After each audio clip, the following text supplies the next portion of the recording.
নমস্কাৰ দৰ্শক ৰাইজ সকলোকে স্বাগতম জনাইছোঁ জ্ঞান বাৰ্তাৰ এটা নতুন খণ্ডলৈ। আজি আমাৰ সৌভাগ্য আমাৰ অতিথি হিচাপে আজি আছে আমাৰ নগাঁৱৰ এনেকুৱা এখন জুনিয়ৰ কলেজ এসময়ত আছিলে, বৰ্তমান ছিনিয়ৰ ছেকেণ্ডেৰী স্কুল বুলি কোৱা যায়, যিখন ছিনিয়ৰ ছেকেণ্ডেৰী স্কুলে অকল অসমতে নহয় এণ্টাৰ নৰ্থ ইষ্টত শিক্ষাৰ এটা খলকনিৰ সৃষ্টি কৰিছিলে। সেইখন হৈছে আমাৰ ৰামানুজন কনিষ্ঠ মহাবিদ্যালয়, বৰ্তমান ৰামানুজন ছিনিয়ৰ ছেকেণ্ডেৰী স্কুল। আৰু সেই ছিনিয়ৰ ছেকেণ্ডেৰী স্কুলৰ সেই প্ৰাণস্বৰূপ ব্যক্তিজন আমাৰ কাষতে আছে। তেখেত হৈছে শ্ৰদ্ধাৰ শ্ৰীযুত দিলীপ কুমাৰ বৰা ডাঙৰীয়া। ছাৰ নমস্কাৰ। নমস্কাৰ। বহুত বহুত ধন্যবাদ, আপোনাৰ এটা বহুমূলীয়া সময় আজি আমাৰ জ্ঞান বাৰ্তাৰ অনুষ্ঠানটোৰ বাবে দিছে। ছাৰ, আমাৰ প্ৰয়াস যাতে আমি আমাৰ নৱপ্ৰজন্ম তথা আমাৰ গোটেই সমাজখনক শিক্ষাৰ জগতত উজ্জ্বলি থকা ব্যক্তিসকলৰ গোটেই জীৱনজোৰা অভিজ্ঞতাৰ পৰা কিছু অংশ যাতে তেওঁলোকক দিব পাৰোঁ। আৰু আজি আপোনাৰ জীৱনজোৰা অভিজ্ঞতাসমূহ সঞ্চয় কৰাৰ এটা প্ৰয়াস কৰিবৰ কাৰণে আহিছোঁ। আৰু পোনপ্ৰথমে ছাৰ, আমি জানিব বিচাৰোঁ যে আমাৰ দিলীপ বৰা ছাৰ, যিজন অকল আমাৰ নগাঁৱে নহয় অসমেই নহয় গোটেই নৰ্থ ইষ্টত এজন ফেমাছ ব্যক্তি। কাৰণ কিয়, তেখেতে আমাৰ শিক্ষাৰ এটা ৰিভলিউশ্যন আনিছে। গতিকে ছাৰ, আমাৰ হায়াৰ ছেকেণ্ডেৰী লেভেলৰ শিক্ষাৰ ৰিভলিউশ্যনটো আনাত আপুনি কেনেকুৱা চেলেঞ্জেছ পাইছিলে আৰু সেই চেলেঞ্জবিলাক কেনেকৈ অভাৰকাম কৰিছিলে? আচলতে মই তেনেকৈ ৰিভলিউশ্যন আনিব পাৰিছোঁ নে নাই নাজানো, কিন্তু মই আনিম বুলি সেইটো মোৰ এটা তেনেকুৱা লক্ষ্যও নাছিলে। মোৰ জীৱন আৰু জীৱিকা বাবে মই আচলতে আৰম্ভ কৰিছিলোঁ অনুষ্ঠানটো। যেতিয়া মই 1996ত গুৱাহাটী ইউনিভাৰ্চিটিৰ পৰা ৰসায়ন বিজ্ঞান বিভাগত মই মাষ্টাৰ ডিগ্ৰী কৰি পেলাই নগাঁৱলৈ আহিলোঁ। মোৰ আশা আছিল নগাঁও মহাবিদ্যালয়ত মই প্ৰবক্তা হিচাপে তাত মই কৰ্মজীৱন আৰম্ভ কৰিম। সেই অনুপাতে মই তাত প্ৰথমতে অংশকালীন প্ৰবক্তা হিচাপে তাত মই এপইণ্টমেণ্ট হৈছিলে, কিন্তু পিছত মই তাৰ স্থায়ী হিচাপে থাকিব নোৱাৰাৰ বাবে মই তাৰপৰা গুচি আহিব লগা হ'ল। আৰু তাৰ পাছতে মই নগাঁও কেন্দ্ৰীয় বিদ্যালয়ত মই কিছুদিন, অৰ্থাৎ প্ৰায় 4 বছৰমান কেন্দ্ৰীয় বিদ্যালয়ত মই কাম কৰিলোঁ। 97ৰ পৰা মই 2001ৰ প্ৰথম ভাগলৈ। তাৰপাছত মই আকৌ 2001ৰ প্ৰথম ভাগৰ পৰা মই জৱাহৰ নৱোদয় বিদ্যালয় মৰিগাঁও, তাত মই কণ্টেক্সুৱেল কেমিষ্ট্ৰি টিচাৰ হিচাপে মই তাত কাম কৰিলোঁ 2005লৈ। অৱশ্যে তাৰ মাজত কিছুদিন মই পৌৰনিগম হায়াৰ ছেকেণ্ডেৰী আৰু কিছুদিন মই কামপুৰ হায়াৰ ছেকেণ্ডেৰীত কেমিষ্ট্ৰি ছাবজেক্ট টিচাৰ হিচাপে কাম কৰিছিলোঁ। এইখিনি সময়ত মই নিজৰ জীৱনৰ যিটো জীৱিকাৰ বাবে এটা ৰাস্তা লাগিব মোক, সেই কথাত স্থায়ীভাৱে একো মোৰ হোৱা নাছিল। নোহোৱাৰ কাৰণে তেতিয়া মই আকৌ নগাঁও কলেজৰ পিছত ইণ্টাৰভিউ দিছিলোঁ। তেতিয়া নেট লাগিছিলে, মই নেটো কোৱালিফাই কৰিছিলোঁ, যদিও মোৰ চাকৰিটো তেতিয়াও মোৰ হোৱা নাছিল। নোহোৱাৰ কাৰণে পিছত মই প্ৰত্যাহ্বান হিচাপে মই গ্ৰহণ কৰিলোঁ যে নহয়, কিবা নিজাববীয়াকৈ কিবা এটা অনুষ্ঠান কৰি মই আগবাঢ়ি যাব লাগিব। কিয়নো সেইখিনি সময়ত মই ব্যক্তিগতভাৱে কিছু ল'ৰা ছোৱালীক মই পঢ়াইছিলোঁ। আৰু যেতিয়া মই নগাঁও কেভিত মই কাম কৰিছিলোঁ বা মৰিগাঁও কেভিত মই জৱাহৰ নৱোদয় বিদ্যালয়ত মই কাম কৰিছিলোঁ, তেতিয়া বহুতখিনি অভিভাৱক মোৰ সংস্পৰ্শত আহিছিল। আৰু ছাত্ৰ ছাত্ৰীসকলে নগাঁও মহাবিদ্যালয়তে অধ্যয়ন কৰা বা আনন্দৰাম ঢেকীয়াল ফুকনৰ মহাবিদ্যালয়ত অধ্যয়ন কৰা ছাত্ৰ ছাত্ৰীসকলক মই যেতিয়া ঘৰুৱাভাৱে অধ্যয়ন কৰাইছিলোঁ, তেওঁলোকে খুব ভাল ফলাফল কৰিছিল। বিশেষকৈ মোৰ ছাবজেক্টত মই তেওঁলোকে ভাল ফলাফল দেখুৱাইছিল। দেখুওৱাৰ পাছত অভিভাৱকৰ মই পৰামৰ্শ মতে মই আকৌ একাডেমি হিচাপে, ৰামানুজন একাডেমি হিচাপে এটা টিউশ্যন চেণ্টাৰ ষ্টাৰ্ট কৰিছিলোঁ, য'ত অকল কেমিষ্ট্ৰিয়ে নহয়, তাত physics, maths, biology, economics, English, এনেকুৱা বেলেগ বেলেগ ছাবজেক্টৰ টিচাৰ আছিল। আৰু তেনেকৈ তাত পঢ়োৱা হৈছিল আৰু প্ৰত্যেকগৰাকী ছাত্ৰ ছাত্ৰীয়ে খুব ভাল ফলাফল দেখুৱাইছিলে। তাৰপাছত মোৰ নিজৰ এটা সাহস আহিল, মনলৈ এটা বুদ্ধি আহিল। কি ক'ম, মই সেইখিনি সময়ত যেতিয়া মোৰ স্থায়ীভাৱে একো নিযুক্তি নোহোৱাৰ কাৰণে, অৱশ্যে সেইখিনি সময়ত 96, 97, 98 এইখিনি সময়ত অকণমান চাকৰিৰ ক্ষেত্ৰত কিছু অলপমান প্ৰব্লেম আহিছিল। অসম চৰকাৰৰ ক্ষেত্ৰতো চাকৰি দিব পৰা নাছিল। তেতিয়া মই নিজে ভাবিলোঁ, কাৰণ সেইখিনি সময়ত কলংপাৰ বিদ্যাপীঠে খুব ভাল ফলাফল দেখুৱাই এটা ভাল স্থিতিত আছিলে। আৰু যিটোৱে মোক সঁচাই মই ক'ব লাগিব যে কলংপাৰ বিদ্যাপীঠৰ পৰা মই অনুপ্ৰাণিত হৈছিলোঁ। মই অনুপ্ৰাণিত হৈ তেতিয়া মই ভাবিলোঁ, নগাঁৱত যিহেতু বিজ্ঞান শাখাৰ কোনো ধৰণৰ কনিষ্ঠ মহাবিদ্যালয় নাই, গতিকে বিজ্ঞান শাখাৰ এখন কনিষ্ঠ মহাবিদ্যালয় আৰম্ভ কৰিবৰ বাবে মই 2005ত মই আৰম্ভ কৰিলোঁ। কিন্তু সেই কনিষ্ঠ মহাবিদ্যালয় আৰম্ভ কৰাত মই 3টা মটো লৈছিলোঁ। প্ৰথম মটো হৈছে যে কোনো টিউশ্যন ব্যৱস্থা থাকিব নোৱাৰিব, কোনো মোবাইলৰ ব্যৱস্থা থাকিব নোৱাৰিব, আৰু 3 নম্বৰতে কোনো ধৰণৰ বাইক লৈ ষ্টুডেণ্ট স্কুললৈ আহিব নোৱাৰিব এই তিনিটা শৰ্ত মই আগত ৰাখি যিহেতু প্ৰাইভেট এটা অনুষ্ঠান আৰম্ভ কৰিছোঁ প্ৰাইভেট অনুষ্ঠানটোত টিউশ্যন ফিজ হিচাপে এটা যিহেতু মাহেকীয়া মাচুল অভিভাৱকে দিব গতিকে সেই ছাত্ৰ ছাত্ৰীয়ে আকৌ যদি সুকীয়াকৈ ব্যক্তিগতভাৱে যদি আকৌ তেওঁলোকক অধ্যয়ন কৰিবলগীয়া হয় তেতিয়াহ'লে মই ভাবোঁ যে মোৰ অৰ্থ একেবাৰে নাই কাৰণ মই মোৰ সেই টিউশ্যন কৰি থকা সময়ত মই নিজৰ মোৰ যিটো অভিজ্ঞতাৰে দেখিছোঁ বহু ছাত্ৰ ছাত্ৰী কিন্তু বিচলিত হোৱা দেখিছোঁ কাৰণ সময় যথেষ্ট নষ্ট হয় আৰু বেলেগ বহুত কিবা কিবি কথাও থাকে তথাপিতো মই এই তিনিটা শৰ্ত আগত ৰাখি ৰামানুজন কনিষ্ঠ মহাবিদ্যালয় আৰম্ভ কৰিছিলোঁ আৰম্ভ কৰাৰ পাছত তেতিয়া 2005 আৰম্ভ কৰিলোঁ তেতিয়াতো আমাৰ ষ্টুডেণ্ট নিদিয়ে বা নাপাওঁ খুব আশাৰে ৰৈ থাকোঁ কোনোবা শিক্ষক মানে অভিভাৱকে অলপমান বিশ্বাস আৰু আস্থাত লৈ কেইগৰাকীমান ছাত্ৰ ছাত্ৰী আমাক দিলে আমাৰ তাত নামভৰ্তি কৰালে বিজ্ঞান শাখাত এই প্ৰথমবাৰ এডমিশ্যন লওঁতে 40জনমান ছাত্ৰ ছাত্ৰী পালোঁ আৰু কলা শাখাত 9গৰাকী ছাত্ৰ ছাত্ৰী পালোঁ আৰু এইখিনি ছাত্ৰ ছাত্ৰী লৈ আৰম্ভ কৰিলোঁ তাৰপাছত আমি ৰৈ থাকোঁ পিছৰবাৰ তেতিয়া আমি এডমিশ্যনৰ কাৰণে ৰৈ থাকোঁ ৰৈ থাকোঁ আৰু এটা কথা মই কোনো ধৰণৰ এডভাৰটাইজমেণ্ট দিয়া নাছিলোঁ বিশেষ এডভাৰটাইজমেণ্ট দি আছোঁ 2-এখন বেনাৰ মাৰিছোঁ এইটো সত্য যে মই 2-এখন পেপাৰত মই হেৰি দিছোঁ তথাপিতো সাংঘাতিক কিবা টিভি বা বাতৰি কাকত তেনেকুৱা ধৰণৰ কোনো বিজ্ঞাপন দিয়া নাছিল যে মই এইটো বিশ্বাসো নকৰোঁ গতিকে মই চেষ্টা কৰিছিলোঁ যে কোৱালিটি যদি মই দিব পাৰোঁ তেতিয়াহ'লে এদিন হয়তো সি জিলিকি উঠিব সেই কথাটো মোৰ বিশ্বাস আছিল তাৰপিছত তেনেধৰণেই আৰম্ভ কৰিলোঁ 2005ত আৰম্ভ কৰোঁতে একে মানে যিখিনি ছাত্ৰ ছাত্ৰীয়ে তাত এডমিশ্যন ল'লে সেই প্ৰত্যেকগৰাকী ছাত্ৰ ছাত্ৰীয়ে কিন্তু যেতিয়া ৰিজাল্ট ওলাল ৰিজাল্টত ৰেংক পোৱা নাই কাৰণ তেওঁলোকে 2007ত পৰীক্ষাত দিছিলে ফাইনেল পৰীক্ষা দিছিল কিন্তু ৰেংক পোৱা নাই যদিও কেইবাজনো ছাত্ৰ ছাত্ৰীয়ে ইঞ্জিনিয়াৰিং আৰু মেডিকেলত ছিট পালে তেতিয়া এই কথাটোৱে মোক এটা মানে সাহস দিলে যে নাই ঠিকে আছে আৰু যিসকল শিক্ষক শিক্ষয়িত্ৰীয়ে কাম কৰিছিল কিন্তু খুব আন্তৰিকতাৰে খুব কষ্ট কৰি একদম কম পাৰিশ্ৰমিকত তেওঁলোকে কিন্তু মানে শিক্ষাদান কৰিছিল এইটো সেইকাৰণে মই সেই প্ৰথমৰ শিক্ষক শিক্ষয়িত্ৰীসকলৰ ওচৰত সদায় মই কৃতজ্ঞ হৈ থাকিব লাগিব কাৰণ সেইসকল শিক্ষক শিক্ষয়িত্ৰীয়ে যদি অনুষ্ঠানটো ধৰি সুন্দৰকৈ পাঠদান নকৰিলেহেঁতেন হয়তো আজি ৰামানুজনৰ এইটো অৱস্থা নহ'লহেঁতেন ইয়াতে মই দিগন্ত বৰাৰ নাম ল'ব লাগিব ৰাতুল কুমাৰ নাথৰ নাম ল'ব লাগিব এনেধৰণৰ বিভিন্ন শিক্ষক শিক্ষয়িত্ৰীয়ে কিন্তু যথেষ্টখিনি ইয়াত পাঠদান কৰিছিল চেষ্টা কৰিছিল সহায় কৰিছিল তাৰ পাছত আকৌ যেতিয়া 2007ত প্ৰথম পৰীক্ষা দিলে 2008ত দ্বিতীয়বাৰ পৰীক্ষা দিলে দ্বিতীয়বাৰ পৰীক্ষা দিওঁতে ফাইনেল পৰীক্ষাত কিন্তু পল্লৱী কোঁৱৰে অসমৰ ভিতৰত 9 নম্বৰ স্থান পালে কোন প্ৰথম ভুল হৈছে 9 নম্বৰ নহয় 3 নম্বৰ স্থান পালে 3 নম্বৰ স্থান পালে পল্লৱী কোঁৱৰে 2008 চনত আৰু এইটোৱে আমাৰ মাইলৰ খুঁটি এইটোৱে আমাৰ মাইলৰ খুঁটি তেতিয়া মানে কি হ'ল যে মানুহৰ বিশ্বাস আহি গ'ল আৰু ৰামানুজনৰ ওপৰত ভৰসা আহি গ'ল চেলেঞ্জটো বহুত আছে সেইখিনি সময়ত বহুতে এইখন বন্ধ হৈ যাব ক'ত চলিব এই দিলীপ বৰাই ক'ৰবাত চাকৰি পাব গুচি যাব বহুবাৰ এডমিশ্যনৰ আগে আগে তেনেকুৱা প্ৰপাগাণ্ডা বহুত ওলাইছে তেনেকুৱা ধৰণৰ কথা ওলাই ইয়াত থকা শিক্ষক শিক্ষয়িত্ৰীসকল গুচি গ'ল বিভিন্ন ধৰণৰ বহুত ডাঙৰ লেভেলৰ মানুহৰ পৰাও মই কিন্তু প্ৰত্যাহ্বান নোপোৱা নহয় পাইছিলোঁ কিন্তু নিজৰ ওপৰত আত্মবিশ্বাস সাহস আৰু এইটো মোৰ শক্তি পাইছিলোঁ মোৰ দেউতাৰ পৰা দেউতাই মোক এটা কথা শিকাইছিল সাঁতোৰ নিজ বাহু বলে সাঁতুৰিব নোৱাৰিলে যাৰ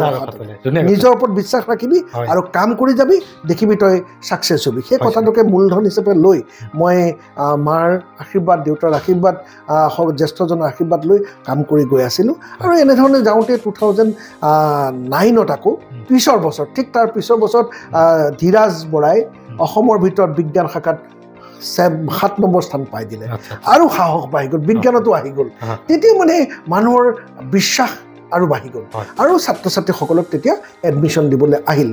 প্ৰথম অৱস্থাত কিন্তু আমি এই ফাৰ্ষ্ট ইয়েৰত তেতিয়া কাউন্সিলে পৰীক্ষা পাতে কোনোবা মহাবিদ্যালয়ত ছাত্ৰ ছাত্ৰী ফেইল কৰে এই ফেইল কৰা ছাত্ৰ ছাত্ৰীখিনিৰ কাৰণে আমি আগ্ৰহেৰে বাট চাই থাকোঁ ইহঁত ফেইল কৰাৰ পাছত আমাৰ তাতো এডমিশ্যন ল'ব আমি ছাত্ৰ ছাত্ৰী পাম তেনেকুৱা এটা ভাৱ আছিলে পিছত গৈ 2010, 11, 12 তাত অকণমান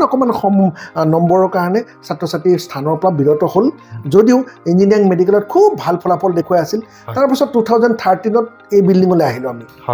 নিজৰ বিল্ডিঙলৈ আহিলোঁ 13ত আহি একেলগে 6জনে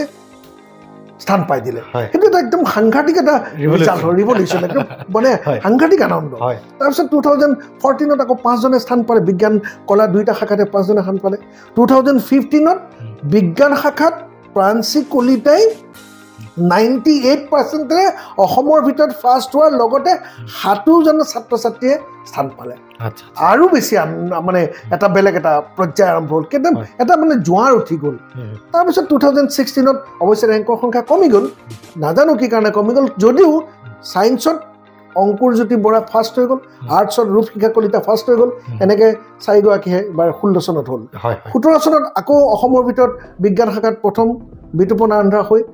7জনে স্থান পালে 18 চনত আকৌ 5জনে স্থান পাইছে সম্প্ৰীতি ৰাজখোৱা অসমৰ ভিতৰত ফাৰ্ষ্ট হ'ল কলা শাখাৰ পৰা তেনেকৈ আকৌ 19 চনত গৈ পেলাই এটা সাংঘাতিক ৰিজাল্ট হৈ গ'ল 19জনে স্থান পাই গ'ল 19জনে স্থান পাই গ'ল অসমত যিটো অন্য দৃষ্টিকোণ আমি দেখা নাছিল 19জনে যেতিয়া স্থান পালে তেতিয়া এটা বেলেগ এটা সাংঘাতিক এটা কথা তেতিয়াও অসমৰ ভিতৰত ফাৰ্ষ্ট আহি গ'ল মানে আকৌ 2020 চনতো এটা ভাল ৰিজাল্ট হ'ল অৱশ্যে 20 চনত 19জনে আছিলে 19 চনত নহয় 20 চনত 19জনে পাইছিলে 21 চনত কোভিডৰ কাৰণে পৰীক্ষা হোৱা নাছিলে আকৌ আহি পেলাই নেক্সট 22 চনত হ'ল বহুতকেইটা স্থান পালে এনেকৈ মুঠতে 88জন ছাত্ৰ ছাত্ৰীয়ে হায়াৰ ছেকেণ্ডেৰী খণ্ডটোত এই কি কম পৰিসৰতে স্থান পালে মানে 2007ৰ পৰা বৰ্তমানলৈকে পালে 88জনে পালে এইটো ৰেকৰ্ডেড মানে অফিচিয়েল আৰু যোৱা বছৰ যিহেতু স্থান নিদিলে যোৱা বছৰ স্থান নিদিয়াৰ কাৰণে যোৱা বছৰ আমাৰ দিয়া হ'লে 20জনে পালেহেঁতেন আৰু মেট্ৰিকৰ পৰা 5জনে পালেহেঁতেন ব্যক্তিকৰ এজনে পালে অৱশ্যে এইখিনি মাজতে কি হ'ল 2013ত আমাৰ ক্লাছ 9 আৰম্ভ হ'ল 2013 9 আৰম্ভ হ'ল পিছত 9 চলি থাকিল পিছত আকৌ 2017ৰ পৰা 6 আৰম্ভ হ'ল এতিয়া আমাৰ এই স্কুলখন এতিয়া 6ৰ পৰা 12লৈকে আছে ইয়াত প্ৰায় 2200 ছাত্ৰ ছাত্ৰী অধ্যয়ন কৰি আছে ইয়াৰে প্ৰায় 600 ছাত্ৰ ছাত্ৰী হোষ্টেলত থাকে আৰু ইয়াৰ পৰা যিসকল ছাত্ৰ ছাত্ৰী ওলাই গৈছে তেওঁলোকেও খুব ভাল ফলাফল কৰিছে যেনেকৈ মই ডক্টৰ ময়ূৰ হাজৰিকাৰ নাম ল'ব লাগিব অল ইণ্ডিয়া লেভেলত UPSC পৰীক্ষাত 5th ৰেংক পাইছে যিটো অসমৰ নজিৰে নাছিলে গতিকে যোৱা বছৰ এই 2024ত যি ৰিজাল্ট দিলে APSC তাত আমাৰ 11জনে পাইছে অংকিতা চেত্ৰীয়ে 2018ত ৰেংক পাইছিলে আকৌ এবাৰ ACS পৰীক্ষাত গৈ পেলাই 10 ৰেংক পালে ঠিক তেনেকৈ বাকী আসাম ফাইনেন্সত ফাৰ্ষ্ট ৰেংক পালে পাৰ্থ হয় জিতজ্যোতিয়ে টেক্সত ফাৰ্ষ্ট ৰেংক পালে তেনেকৈ 11জন ছাত্ৰ ছাত্ৰীয়ে পালে গতিকে ৰিজাল্টে এটা ৰিভলিউশ্যন আনিছে নানা নহয় মানুহৰ ৰেংকটো চাই ছ'চাইটিত এটা মানে এটা জোৱাৰ উঠে আৰু কি হয় ৰিজাল্ট হোৱা দিনাখন আমি মানে কি কৰোঁ চব ছাত্ৰ ছাত্ৰীক লগত লৈ আমাৰতো একেলগে ফটো যেতিয়া 19জনে স্থান পাইছে একেলগে ফটো উঠিব নোৱাৰোঁ আমি গতিকে মানে জেগাই নাতে যেনেকুৱা হৈ যায় গতিকে আমি গোটেইখিনিক লৈ পেলাই এটা প্ৰচেছন কৰোঁ নহয় সেই প্ৰচেছনটোৰ পিছত থকা ছাত্ৰ ছাত্ৰীখিনিয়ে একদম বেলেগ এটা মানে পাৱাৰ এটা অহা বছৰ মই গাড়ীত উঠি ছাৰৰ লগত একেলগে ছাৰহঁতৰ লগত একেলগে যাম একেলগে মই মালা পিন্ধিম মই গামোচা পিন্ধিম মই কেমেৰা তোলাম এনেকুৱা ধৰণৰ এটা ভাৱ মানে এটা সৃষ্টি হ'ল এই সামগ্ৰিক যিটো পৰিৱেশ অৱশ্যে এনেকুৱা নহয় যে কেৱল ৰামানুজনে এই ৰিভলিউশ্যনটো বা এই পৰিৱৰ্তনটো নানাত অৰিহণা যোগাইছে এইটো মই নকওঁ মই বিশ্বাস নকৰোঁ তাৰ লগে লগে বহুত অনুষ্ঠান হৈছে বা চৰকাৰীভাৱেও অনুষ্ঠানবোৰে খুব ভালকৈ কাম কৰি আছে সকলোৱে ভালকৈ কাম কৰি আছে তাৰ কাৰণে এটা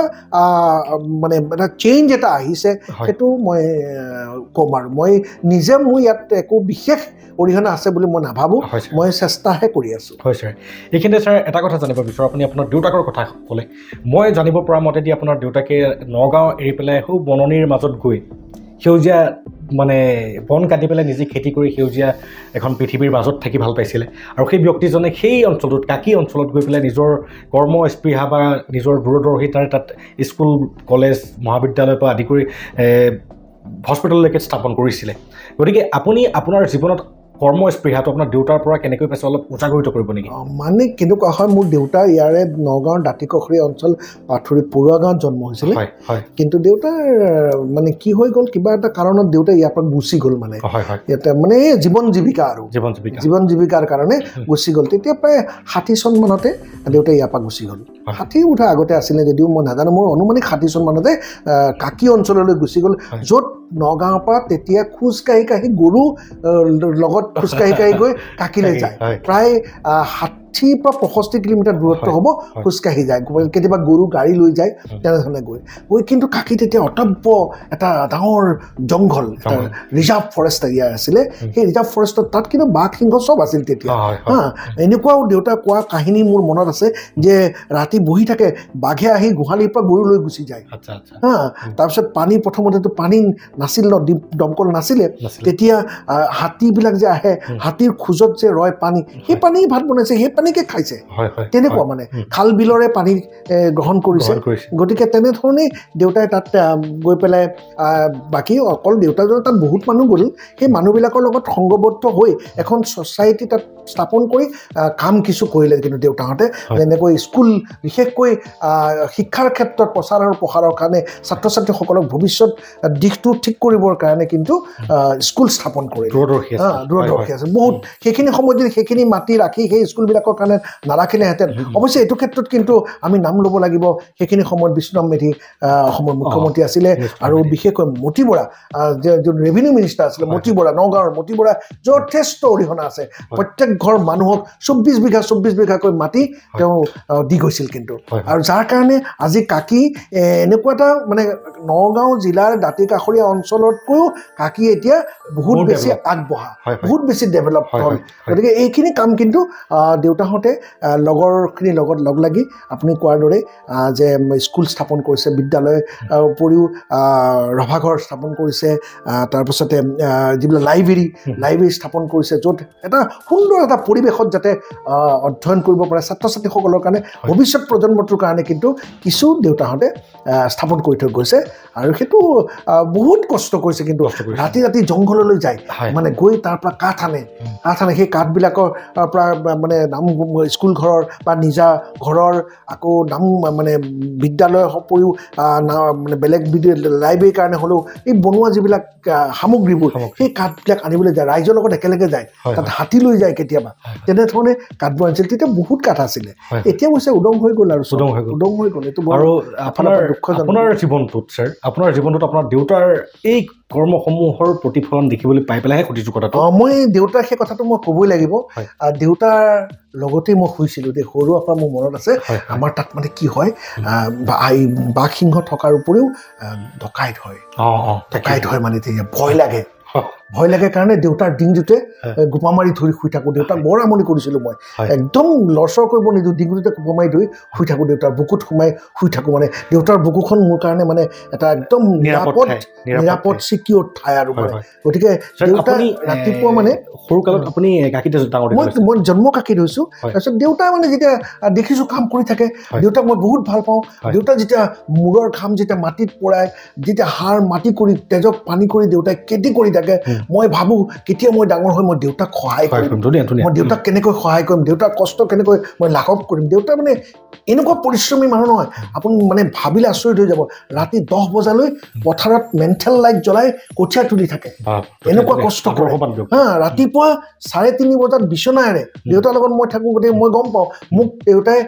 জগাই দিয়ে 4 বজাত দেউতাই 4 বজাত জগাই দি দেউতা পথাৰলৈ গুচি যায় হাল লৈ আৰু মই তেতিয়া উঠি পেলাই তেতিয়া অলপ পোহৰ হয় আমাৰ নৰ্থ ইষ্টত আমি লেখি কিয় আমাৰ পোহৰটো সোনকালে হয় গতিকে মই উঠি পেলাই আৰু অলপ পঢ়া শুনা কৰিব লাগিব দেউতাই চাহ তাহ বনাই দিয়ে মাহঁত অলপ দেৰিকৈ উঠে কিয় মা বহুত কষ্ট হয় বহুত মানুহে কাম কৰে খোৱা বোৱা বনাব লাগে গতিকে মই অলপ সোনকালে উঠি পঢ়া শুনা কৰি 6:30 বজাত মই গোহালি চাফা কৰিব লাগিব গোহালি গোটেই গৰুৰ যিমান দেউতাহঁতে লৈ গৈ পথাৰলৈ সেই গোহালি গোটেই চাফা কৰিব লাগিব তাৰপাছত মই 7 বজাত দেউতালৈ চাহ লৈ যাব লাগিব দেউতাক মই চাহ দি দেউতাৰ হালখন মই ল'ব লাগিব দেউতাই তেতিয়া আলিপাহ কাটে মই 9 বজালৈকে হাল বাইছিলোঁ ক্লাছ 6ৰ পৰা ক্লাছ 10লৈকে মই 7 বজাৰ পৰা 9 বজালৈকে হাল বাওঁ 9 বজাত চিধা পথাৰৰ পৰা আহি পুখুৰীত জাপ মাৰি দিওঁ গৈ কাণৰ বোকা থাকিলেই আৰু তেনেকৈ গৈ ধুমধাম কাপোৰ সলাই যাওঁতে কিতাপ ঠিক কৰি থৈ যাওঁ একদম কিতাপ লৈ আকৌ স্কুল গ'লোঁ স্কুলত কিন্তু মই তেতিয়া স্কুল ক্ষতি নকৰিছিলোঁ দেই এতিয়াও মই ল'ৰা ছোৱালীক ক্ষতি কৰিব নিদিওঁ মই তেতিয়াও স্কুলত 100% উপস্থিতিৰ কাৰণে মই বঁটা পাই থৈছোঁ গতিকে মই স্কুল যাওঁ স্কুলৰ পৰা আহি আকৌ আবেলি পথাৰলৈ যাব লাগে সেইটো দৈনিক কাম আছিল আৰু কোনো ধৰণৰ ইলেক্ট্ৰিচিটি নাছিলে আৰু আমাৰ মানে চাকিৰ পোহৰত লেমৰ পোহৰত তেনেকৈয়ে পঢ়িব লাগিছিল গতিকে কেতিয়াবা কেৰাচিন তেল যদি কেতিয়াবা নাপায় কেতিয়াবা অভাৱ হৈ গ'লে তেতিয়া আমি দেউতাহঁতৰ লগত চোতালতে বহি কাহিনীবোৰ দেউতাই শুনাইছিল সেইবোৰ শুনিছিল আৰু আজি আপুনি এই কথাখিনি কৈ থাকোঁতে মোৰো এনেকুৱা লাগিছে যেন মই এটা কাহিনী শুনি আছোঁ কিন্তু এই সমূহ দৰ্শকে আপোনালোকক ক'বলৈ পাই বহুতেই সুখী হৈছোঁ যে এই সমূহ বাস্তৱ আছিলে আৰু যিটো আজি মানে আমাৰ কল্পনাৰ সীমাৰ বাহিৰত আজিৰ ল'ৰা ছোৱালী নাজানে যে ছাৰ বাঘ ওলাবও পাৰে বা সেই তেনেকুৱা এটা ভয়াৱহ পৰিৱেশো আছিলে হাতীৰ খোজত থকা পানীও খাবলগীয়া হৈছিলে আজি হয়তো এই কথাসমূহ মানে কল্পনাৰ নিচিনা কিন্তু মই এটা কথা অনুধাৱন কৰিব পাৰিছোঁ ছাৰ আপোনাৰ জীৱনটোৰ পৰা সৰুৰে পৰা যোনে নিজৰ মাটিৰ লগত খেলা ধূলা কৰিবলৈ ডাঙৰ দীঘল হয় আৰু আগলৈ গৈ পেলাই সেই ব্যক্তিসকলে নিৰ্দিষ্ট এটা কাম কৰিব মই কোৱা নাই যে মহান কাম কৰিব কিন্তু ভাল কাম এটা কৰিব পাৰে আৰু তাৰে জ্বলন্ত উদাহৰণ মোৰ কাষতে আছে দৰ্শকে মই ক'বই দৰকাৰ নাই ছাৰ মই এইখিনিতে জানিব বিচাৰোঁ যে অনুশাসন আজি দিলীপ বৰা ছাৰ বুলি ক'লে আমি এটা কথাই জানো যে ৰামানুজনৰ এটা খুব সুন্দৰ অনুশাসন দিলীপ বৰা ছাৰে মেইনটেইন কৰে কিন্তু আজিকালি আমাৰ শিক্ষানীতিয়ে যিহেতু মানে লেচিকনিৰ আগত বিদ্যা বা সেই তেনেকুৱা কথাবিলাক যিহেতু নাইকিয়া হৈ গ'ল আৰু আজিকালি আমাৰ গাৰ্জেনসমূহো হয়তো কোনোবা ক্ষেত্ৰত দায়ী নেকি নাজানো যে তেওঁৰ ল'ৰা ছোৱালীটো কোনোবাই যদি মাষ্টৰ এটাই শাসন কৰিবলৈ যায় তেতিয়াহ'লে গাৰ্জেনে ওলটাই মাষ্টৰকে দোষাৰোপ কৰিবলৈ চেষ্টা কৰে কিন্তু তৎসত্ত্বেও আজিৰ ডেটতো ৰামানুজনৰ দিলীপ বৰা ছাৰৰ অনুশাসনে ৰামানুজনক আজিও সুদৃঢ় কৰি যে থিয় কৰাই ৰাখিছে তাৰ আঁৰত আমাৰ দিলীপ বৰা ছাৰৰ ব্যক্তিগত অনুভৱসমূহক যদি ৰাইজে জানে তেতিয়াহ'লে খুবেই ভাল লাগিব মানে কি হয় আচলতে ল'ৰা মানে ছাত্ৰ ছাত্ৰীসকলে বিভিন্ন বেলেগ বেলেগ পৰিৱেশৰ পৰা আহেতো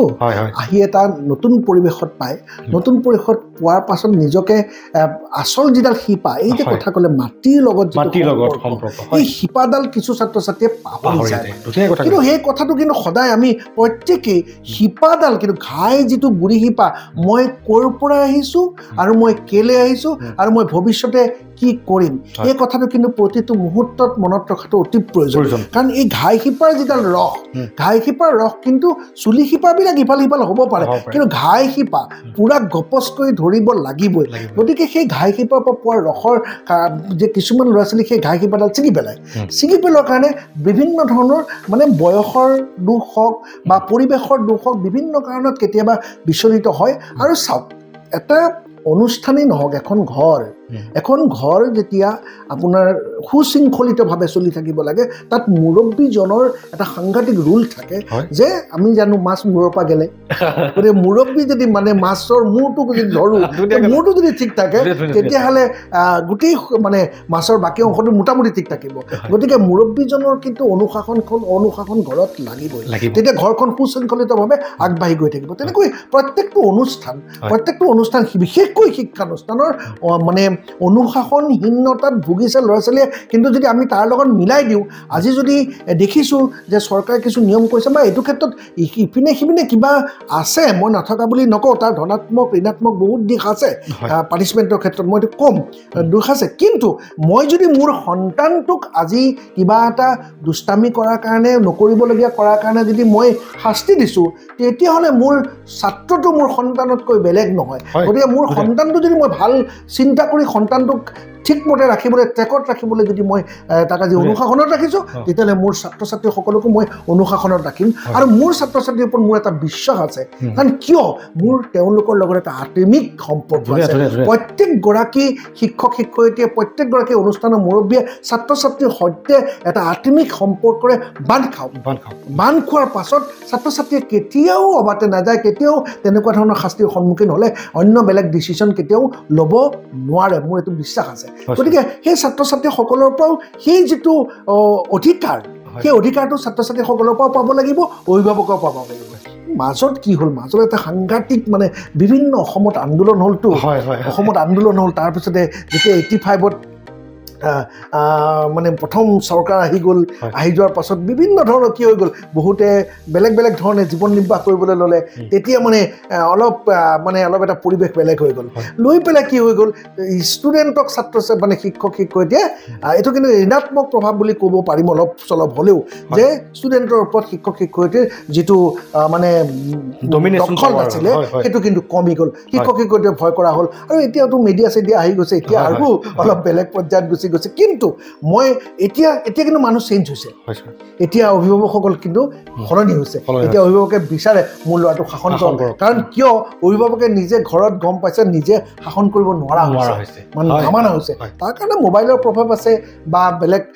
পৰিৱেশৰো প্ৰভাৱ আছে বিভিন্ন কথা আছে গতিকে অনুশাসনহীনতাত ভুগিলে কেতিয়াও মানুহ মানে কোনো ছাত্ৰ ছাত্ৰীয়ে কেতিয়াও আগলৈ যাব নোৱাৰিব আৰু যিসকল ছাত্ৰ ছাত্ৰীয়ে নিয়মত থাকে অনুশাসন মানি চলে নিজৰ দায়িত্ব নিজে পালন কৰি ৰাখে সেই ছাত্ৰ ছাত্ৰী দেশৰ সম্পদ হ'বই হ'ব ধুনীয়া কথা ছাৰ আৰু মই এখন কিতাপৰ কথা মনত পৰিলে চেমুৱেল স্মাইলছে লিখা এখন কিতাপ আমাৰ অসমীয়ালৈ অনুবাদ কৰোঁতে হয়তো মিতব্যয়িতা নে কৰ্তব্যবোধ বুলি আছিলে তাতো লিখা আছিলে যে এজন ৰাতিপুৱা 10টা 11টালৈকে শুই থকা ল'ৰা ছোৱালীয়ে যদি আৰ্মিত যায় সি অনুশাসনৰ ৰাতিপুৱা 4টা বজাত উঠিবলৈ বাধ্য হৈ যায় আৰু সেইটো তাৰ দৈনিক সজ্জালৈ পৰিৱৰ্তন হৈ যায় গতিকে দৰ্শক ৰাইজ আপোনালোকক ক'ব বিচাৰোঁ এজন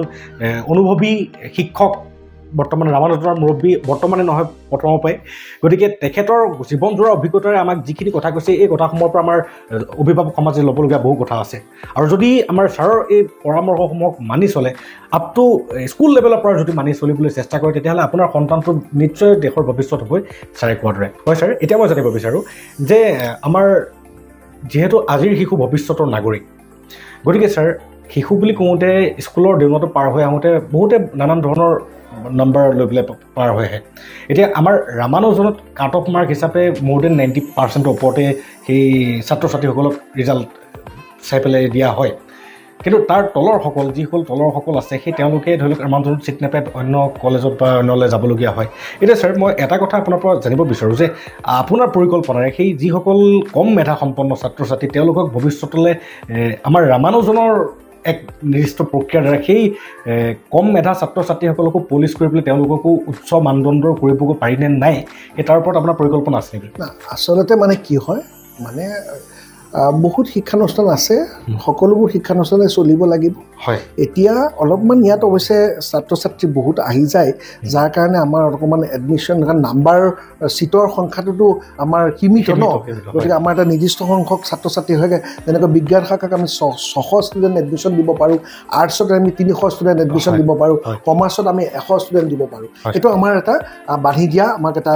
হেৰি আছে আৰু অৰ্ডাৰ আছে কাউন্সিলৰ গতিকে আমি সেইমতেহে দিব লাগিব কিন্তু এতিয়া এপ্লাই কৰে 600 চিটৰ কাৰণে যোৱা বছৰ এপ্লাই কৰিছে 1800 ছাত্ৰ ছাত্ৰীয়ে কি কৰিম গতিকে এতিয়া আমি পাৰ্চেণ্টেজ আচলতে চাইছিলোঁ কোভিডৰ আগলৈকে আমি পাৰ্চেণ্টেজ চাই এডমিশ্যন দিছিলোঁ কোভিডৰ সময়ৰ পৰা আমি এণ্ট্ৰেঞ্চ নিজাববীয়াকৈ পৰীক্ষা পাতোঁ সেই পৰীক্ষাৰ নম্বৰৰ ওপৰত ভিত্তি কৰি দিওঁ আৰু লগত মেট্ৰিকত 85% পাব লাগিব সেইটো চৰ্ত থাকে কিন্তু যোৱা বছৰৰ পৰা আমি এডমিশ্যনটো আমি কেৱল এণ্ট্ৰেঞ্চ বেচিছতে কৰি দিছোঁ যে যিসকল ছাত্ৰ ছাত্ৰীয়ে আমাৰ পৰীক্ষাত ভাল ফলাফল কৰিব সেইখিনি ছাত্ৰ ছাত্ৰীকে আমি এডমিশ্যন দিম গতিকে ছাত্ৰ ছাত্ৰীসকলে আচলতে মানে কোনো ছাত্ৰ ছাত্ৰী উদা বা কোনো ছাত্ৰ ছাত্ৰী চোকা বুলি মই ক'ব নোখোজোঁ মানে ভগৱানে দিওঁতে সকলোকে সমানেই দিছে কিন্তু আমি তাক ব্যৱহাৰ কৰাৰ সময়ত আমি হিনদেৰি কৰি ব্যৱহাৰ কৰিছোঁ গতিকে এই কথাত মানে মাধৱদেৱতে গোসালে মনত পৰে মানে আপুনি আপোনাৰ বন্ধু আপুনি আপোনাৰ শত্ৰু আপুনি আপোনাক ৰাখে আপুনি আপোনাক মাৰে যি হয় কোনোবা ভাল হৈছে নিজৰ কাৰণে ভাল হৈছে কোনোবা বেয়া হৈছে নিজৰ কাৰণে বেয়া হৈছে কাৰো কোনো ৰেছপনচিবল নহয় nobody can play your role better than you গতিকে তুমি যদি ভাল কৰিব খুজিছা তুমি চেষ্টা কৰা ভাল হ'ব আৰু কি হয় আমাৰ ব্ৰেইনৰ চেলবিলাক মানে যেতিয়া লাগি থাকে ন অসমীয়াটো বাক্য এটা আছে লাগি থাকিলে মাগি খাব নালাগে গতিকে যেতিয়া লাগি থাকে যত্ন কৰি থাকে তেতিয়া বহুতখিনি ডেভেলপ কৰিব পাৰে ব্ৰেইন চেলো ডেভেলপ হয় এতিয়া মই যদি নিজকে চাওঁ মই বৰ বহুত কিবা কিবি কৰিছোঁ বুলি মই নকওঁ মই নিজে জানো মই কিমান কৰিছোঁ মই কিমানৰ মানুহ মই নিজক চিনি পাওঁ গতিকে মোক কোনোবাই মোক উঠাই দিলেও মই নুঠোঁ কোনোবাই পেলাই দিলেও মই নকৰোঁ কিয় মই এটা মোৰ মই নিজে চিনি পাওঁ গতিকে মই যেতিয়া নগাঁও মহাবিদ্যালয়ত বিজ্ঞান শাখাত আহি পেলাই নামভৰ্তি কৰিছিলোঁ তেতিয়া মইতো 1 নম্বৰত মোৰ চিট পোৱা নাছিলোঁ মোৰ ৰোল নম্বৰ আছিল 58 মই যেনে তেনে ফাৰ্ষ্ট ডিভিজন পাই আহিছিলোঁ কাকিৰ পৰা গতিকে মইতো এই 58 ৰোল নম্বৰ আছিল মানে মই চোকা নহয় মইতো চোকা নহয়, মই যে চোকা নহ'লে গ'লহেঁতেন। গতিকে মই বাকীখিনি কেনেকৈ কৰিছোঁ, মই চেষ্টা কৰিছোঁ, দেউতাৰ পৰা আদৰ্শ লৈছোঁ, কাম কৰাৰ চেষ্টা কৰিছোঁ, মই পঢ়াৰ চেষ্টা কৰিছোঁ, চেষ্টা কৰি মই কৰিছোঁ। গতিকে ঠিক তেনেকৈ ছাত্ৰ ছাত্ৰীসকলেও মই বিচাৰোঁ, কিন্তু এটা কথা ঠিক দেই, চোকা হ'লেই কিন্তু ছাৰ্ভাইভ কৰিব নোৱাৰে। চোকা হ'লেই ছাৰ্ভাইভ কৰিব নোৱাৰে। মোৰ হাতত উদাহৰণ আছে, মেট্ৰিকত ষ্টেণ্ড কৰিছে, হায়াৰ ছেকেণ্ডেৰী ছায়েন্সত পৰীক্ষা দিবলৈ সাহস কৰা নাই প্ৰথমবাৰ, পিছৰবাৰ আৰ্টছলৈ কনভাৰ্ট কৰি পেলাই পৰীক্ষা দিছে। মেট্ৰিকত ষ্টেণ্ড কৰিছে, প্ৰথমবাৰ হায়াৰ ছেকেণ্ডেৰী ছায়েন্সত ছেকেণ্ড ডিভিজন পাইছে, বেটাৰমেণ্ট দিছে, পিছৰবাৰ আকৌ ছেকেণ্ড ডিভিজনে পাইছে। তেনেকুৱা অলেখ উদাহৰণ মোৰ হাতত আছে। আৰু এনেকুৱাও উদাহৰণ আছে যে মেট্ৰিকত কম নম্বৰ পাইছে, হায়াৰ ছেকেণ্ডেৰীত বহুত বেছি নম্বৰ পাইছে। এইবাৰে মই এটা উদাহৰণ দিম, যদিও আপুনি ক'লে যে এডমিশ্যনৰ ক্ষেত্ৰত বাৰ আছে, কিন্তু কেতিয়াবা অলপ ইফাল সিফাল কৰিব লগা হয় কিবা চৰ্টত। এইবাৰ এগৰাকী ছাত্ৰীয়ে এইবাৰ ওলাই গৈছে, তাই আৰ্টছত এডমিশ্যন লৈছিল, তাই কিন্তু ফাৰ্ষ্ট ডিভিজন পোৱা নাই। আৰ্টছৰ কাৰণে আমাৰ ফাৰ্ষ্ট ডিভিজন বাৰ লাগে আৰু কমাৰ্চৰ কাৰণে ফাৰ্ষ্ট ডিভিজন বাৰ লাগে, ছায়েন্সৰ কাৰণে 85 আছিল, এতিয়া আমাৰ এণ্ট্ৰেঞ্চ বেছ। ছোৱালীজনীয়ে 57.6% পাইছিল, হিয়া গোস্বামী। 57.6% পোৱা ছোৱালীজনী এডমিশ্যন দিলোঁ, বিভিন্ন কাৰণত মই এডমিশ্যন দিব লগা হ'ল, হোষ্টেলতে আছিল। তাইক ইমান ভালকৈ মটিভেট কৰা হ'ল, তাই চেষ্টা কৰি হায়াৰ ছেকেণ্ডেৰী ফাইনেলত 90.2% লৈ গুচি গ'ল। 57.6ৰ পৰা যদি 90.2% পাব পাৰে, হয়তো আমাৰ তাত মুকলিকে এডমিশ্যন পোৱা ছাত্ৰ ছাত্ৰীও 90% পোৱা, হয়তো 90% পোৱা নাই। হয় ছাৰ, এই ক্ষেত্ৰতে এটা উদাহৰণ মোৰ মনত আহিলে যে আমাৰ হেলেন কেলাৰক যিগৰাকী শিক্ষয়িত্ৰীয়ে মানে পঢ়াইছিলে, হেলেন কেলাৰে নাই চকুৰে দেখে, নাই কাণে শুনে, নাই মুখেৰে ক'ব পাৰে। গতিকে সেই ছাত্ৰীগৰাকীক বা সেই মানে শিশুগৰাকীক এনে নামৰ যিগৰাকী টিচাৰ আছিলে, তেখেতে সংস্পৰ্শৰ দ্বাৰাই ইমান ধুনীয়াকৈ কলা কৌশল শিকাইছিলে যে সেই হেলেন কেলাৰ গৈ পেলাই গোটেই বিশ্ববিখ্যাত এগৰাকী ছ'চিয়েল ৱৰ্কাৰ হ'ব পাৰিছিলে। আৰু সেই পংগু বা সেই আমাৰ মানে ফিজিকেলি হেণ্ডিকেপ মানুহসকলৰ কাৰণে তেখেতে বহু কিবা কিবি কৰি থৈ গৈছে। গতিকে ছাৰ, এই ক্ষেত্ৰত আপোনাৰ কথাখিনিৰ পৰা এটা কথা অনুভৱ কৰিব পাৰিছোঁ যে আমি ছাত্ৰজন যদি কোনোবা এটা ক্ষেত্ৰত দুৰ্বল হৈ আছে, তেন্তে হয়তো শিক্ষক হিচাপে মই সেই তাৰ দুৰ্বলতাসমূহক চিনাক্তকৰণ কৰিব পাৰোঁ। সেইকাৰণে এতিয়া নতুন যিটো NEP-ৰ কথা আহে, NEP-ত মানে এটা কথা বিশেষভাৱে দৃষ্টি নিক্ষেপ কৰা হৈছে, যাতে কোনো ধৰণৰ মানৱ সম্পদৰ অপচয় হ'ব নালাগে। কোনো দিশত যাতে মানৱ সম্পদৰ অপচয় হ'ব নোৱাৰে, কোনো কাৰণত যাতে শিশুসকলে বা ছাত্ৰ ছাত্ৰীসকলে শাৰীৰিক বা মানসিকভাৱে কষ্ট পাব নোৱাৰে, তেওঁলোকে যাতে ভালকৈ অধ্যয়ন কৰিব পাৰে, তাৰ কাৰণে প্ৰত্যেকগৰাকী শিক্ষক শিক্ষয়িত্ৰীয়ে মনোবৈজ্ঞানিক অধ্যয়ন কৰিব পাৰিব লাগিব। প্ৰত্যেকগৰাকী ছাত্ৰ ছাত্ৰীৰ মনোবৈজ্ঞানিক দিশ অধ্যয়ন কৰি তেওঁলোকৰ চাহিদা পূৰণ কৰিবৰ কাৰণে কিন্তু কৰিব হয়। গতিকে সেইটো ক্ষেত্ৰত কিন্তু প্ৰত্যেকগৰাকী শিক্ষক শিক্ষয়িত্ৰী অতন্ত্ৰ প্ৰহৰী হিচাপে কাম কৰিব। তেওঁৰ নিজৰ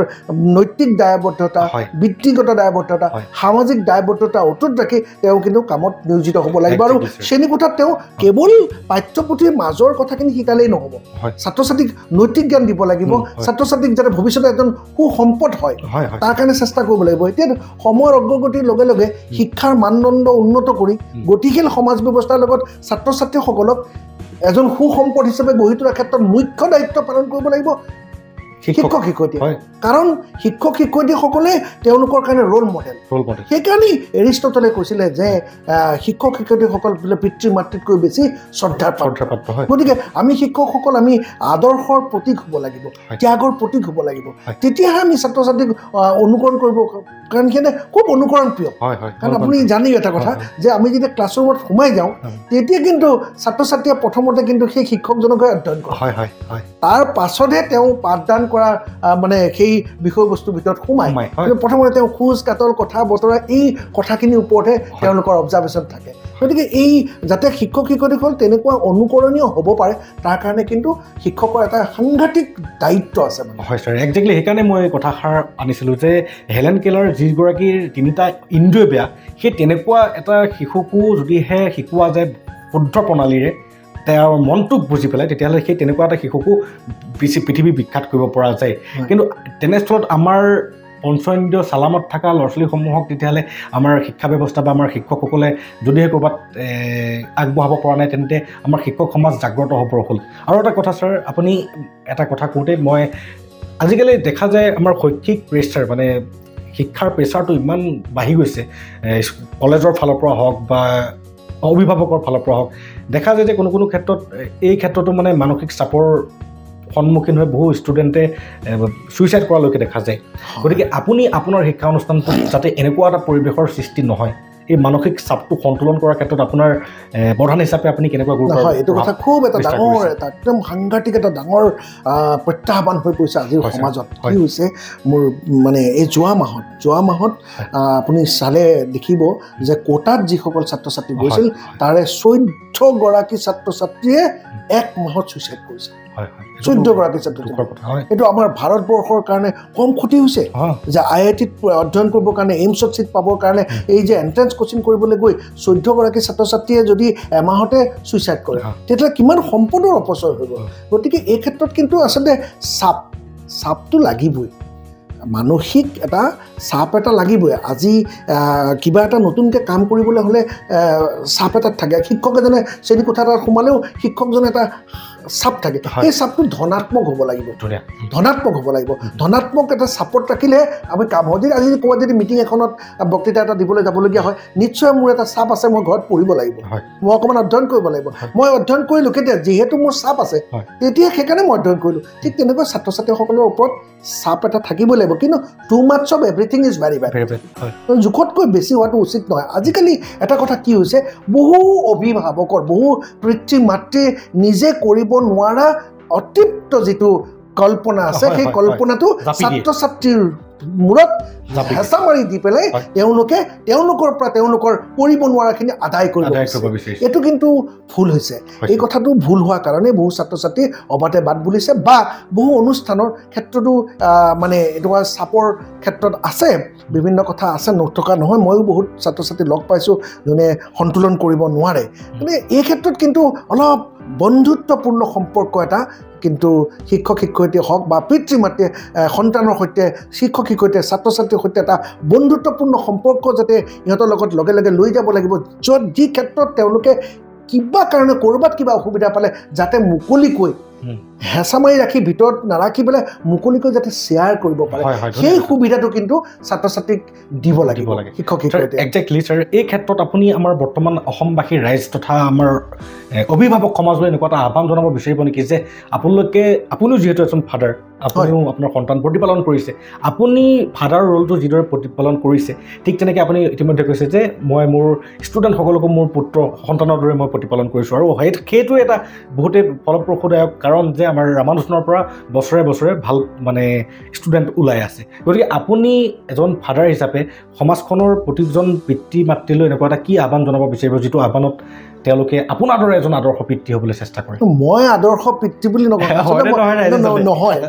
মই পিতৃ হিচাপে মই আদৰ্শ নহয় কাৰণ মই ল'ৰাটোক ইমান টাইমেই দিব নোৱাৰোঁ গতিকে মই আদৰ্শ পিতৃ হয় বুলি নাভাবোঁ মই কিন্তু মই চেষ্টা কৰোঁ যে ভাল কৰিবৰ কাৰণে চেষ্টা কৰি আছোঁ আৰু প্ৰত্যেক গৰাকী আমাৰ যিহেতু এতিয়া এটা ডাঙৰ কথা আমি মনত ৰখাটো উচিত যে আমাৰ বিশেষকৈ অসমত অসমীয়াৰ সন্তানৰ সংখ্যাটো কিন্তু কমি গৈছে গতিকে সন্তানৰ সংখ্যা যিহেতু কমি গৈছে গতিকে কেনেবাকৈ আমাৰ সন্তান যদি অপচয় হ'ব লগা হয় তেতিয়াহ'লে কিন্তু আমাৰ ৰাজ্যখনে আমাৰ দেশখনে বহুত ক্ষতি নিজৰ পৰিয়ালটোতো বেলেগেই কথা বহুত আমি লোকচানত পৰিম সেইকাৰণে ছাত্ৰ ছাত্ৰীসকলৰ বা সন্তানসকলৰ যে কি বিচাৰে সন্তানে কি বিচাৰে কি হ'ব বিচাৰে সেইটো কিন্তু গুৰুত্ব দিব লাগে এতিয়া কেতিয়াবা দেখা পাওঁ যে বহু পিতৃ মাতৃয়ে যে সন্তানে ফাৰ্ষ্ট ডিভিজন পালে গতিকে ছায়েন্স পঢ়িবই লাগিব জোৰ কৰি বাধ্য কৰি পেলাই পঢ়ুৱাই জোৰ কৰাটো উচিত নহয় তেওঁলোকৰো এটা মৌলিক অধিকাৰ আছে তেওঁলোকৰ নিজৰ জীৱনত সিদ্ধান্ত ল'ব পৰা শক্তি হোৱা নাই যদিও তেওঁলোকৰো কিবা ইচ্ছা আছে সেই যিটো তেওঁলোকৰ ইচ্ছা সেই ইচ্ছাটোৰ বিষয়ে কিন্তু প্ৰত্যেকগৰাকী অভিভাৱকে জনাটো উচিত বা সোধাটো উচিত বহুতে ভাবে যে মই জন্ম দিছোঁ মোৰ মতেহে হ'ব কিন্তু সেইটো কথা ঠিক নহয় হ'ব লাগিব আপোনাৰ মতে কিন্তু আপুনি সন্তানটোৰ ইচ্ছাটোকো প্ৰাধান্য দিব লাগিব কাৰণ সন্তানটোহে ভৱিষ্যতে জীয়াই থাকিব কাৰণ সন্তানটোক আমি এৰি থৈ পৃথিৱীৰ পৰা বহুত আগতে গুচি যাম গতিকে সন্তানটোৱে যাতে পৃথিৱীত ভালকৈ ছাৰ্ভাইভ কৰিব পাৰে তাৰ কাৰণে সন্তানটোৱে কিনো বিচাৰিছে সেইখিনি আমি এনালাইচিছটো কৰিব পাৰোঁ কিন্তু বহু অভিভাৱকে কোনো কাৰণত কথা নুশুনে যে সন্তানে কি বিচাৰিছে সেইটোৰ ওপৰত গুৰুত্ব নিদিয়ে কিন্তু এইটো ভুল মই এতিয়া কথা এটা কৈছোঁ আমাৰ ইয়াতে এডমিশ্যন লৈছিলে আগতে বহুত পাইছোঁ তথাপিতো এগৰাকী ছাত্ৰীৰ নাম ল'ব পাৰোঁ মই সম্প্ৰীতি ৰাজখোৱা তাই ইয়াতে এডমিশ্যন লৈছিল ছায়েন্সত মানে লোৱাইছিল মাক দেউতাকে প্ৰেছাৰ দি পেলাই ইয়াত ছায়েন্সত এডমিশ্যন ল'লে তো ছায়েন্সত যেতিয়া এডমিশ্যন ল'লে তাই সদায় মোক কৈ থাকে যে ছাৰ মই কিন্তু পঢ়ি ভাল পোৱা নাই মই ছায়েন্স পঢ়ি ভাল পোৱা নাই অথচ যি ইউনিট টেষ্ট হৈছে ইউনিট টেষ্টত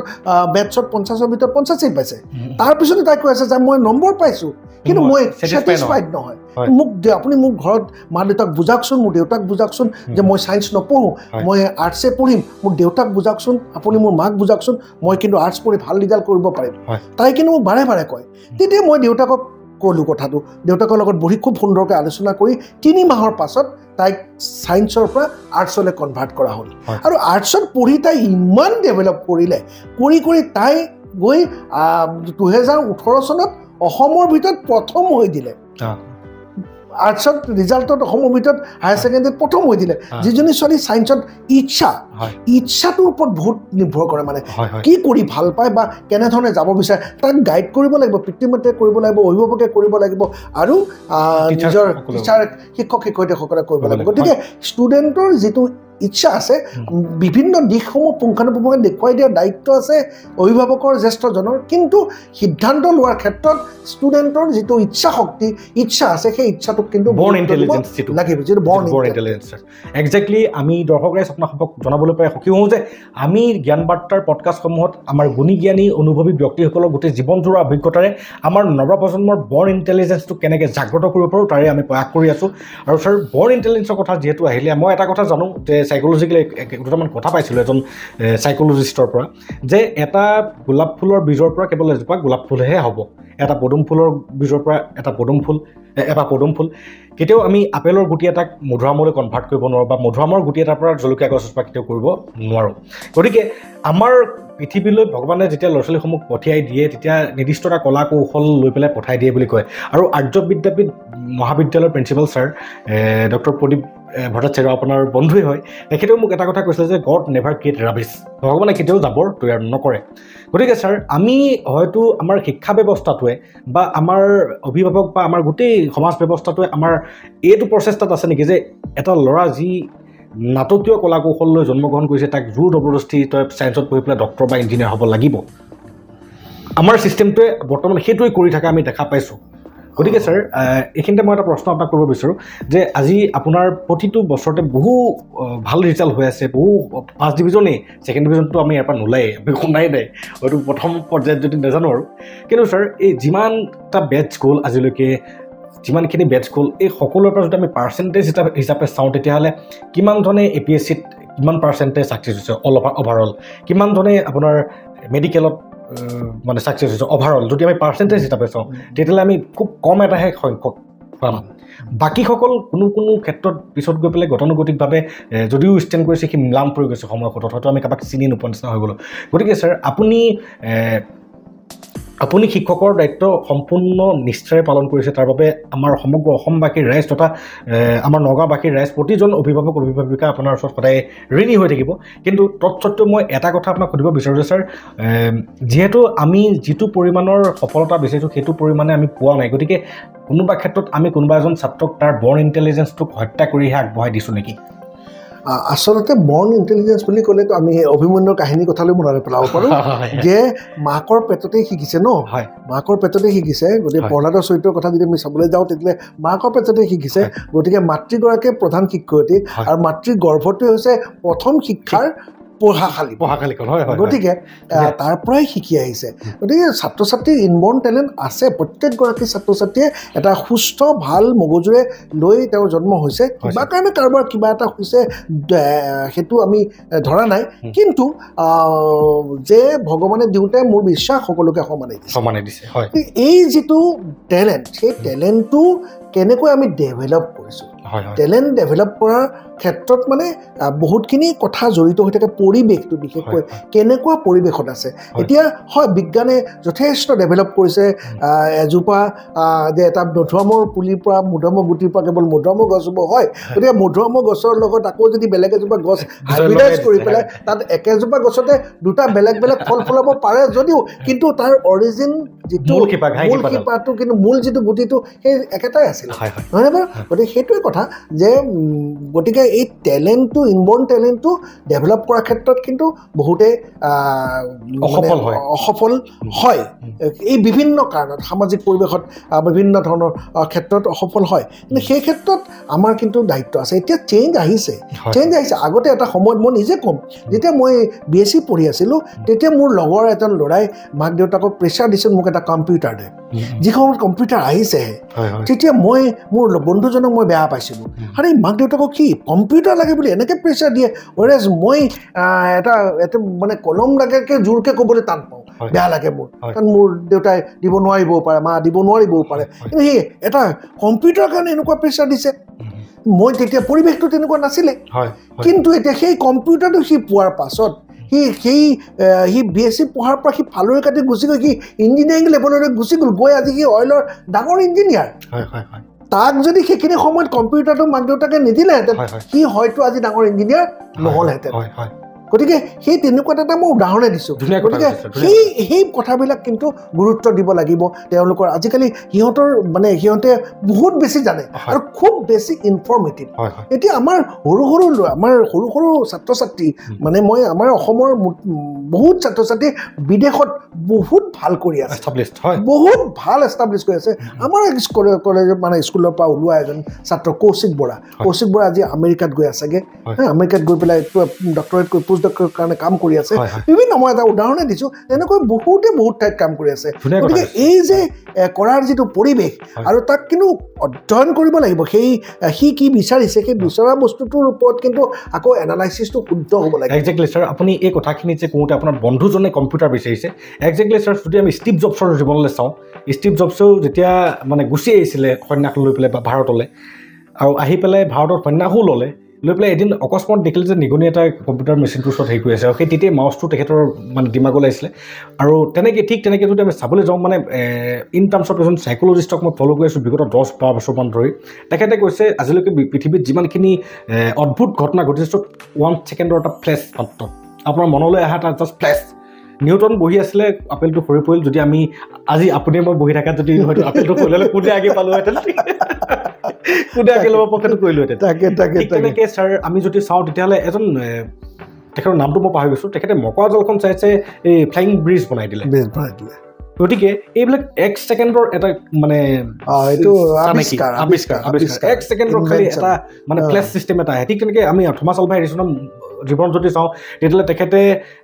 লাইটটো আৱিষ্কাৰ ঘটাকৈ যদি চাওঁ তেখেতৰ সেই মনলৈ এটা আহিছিল যে সূৰ্যটোৱে যিহেতু দিনটো পোহৰ দিয়ে এনেকুৱা এটা বস্তু বনাব পৰা যাব নেকি আৰু সেই নেকিটোৰ উত্তৰ সন্ধানত যেতিয়াই তেখেত লাগি গ'ল বাৰম্বাৰ অসফল হৈ সেই কনচেনট্ৰেশ্যন পাৱাৰটো ডেভেলপ কৰি মই কৰিমেই উইল পাৱাৰটো ইমানেই আছিলে যে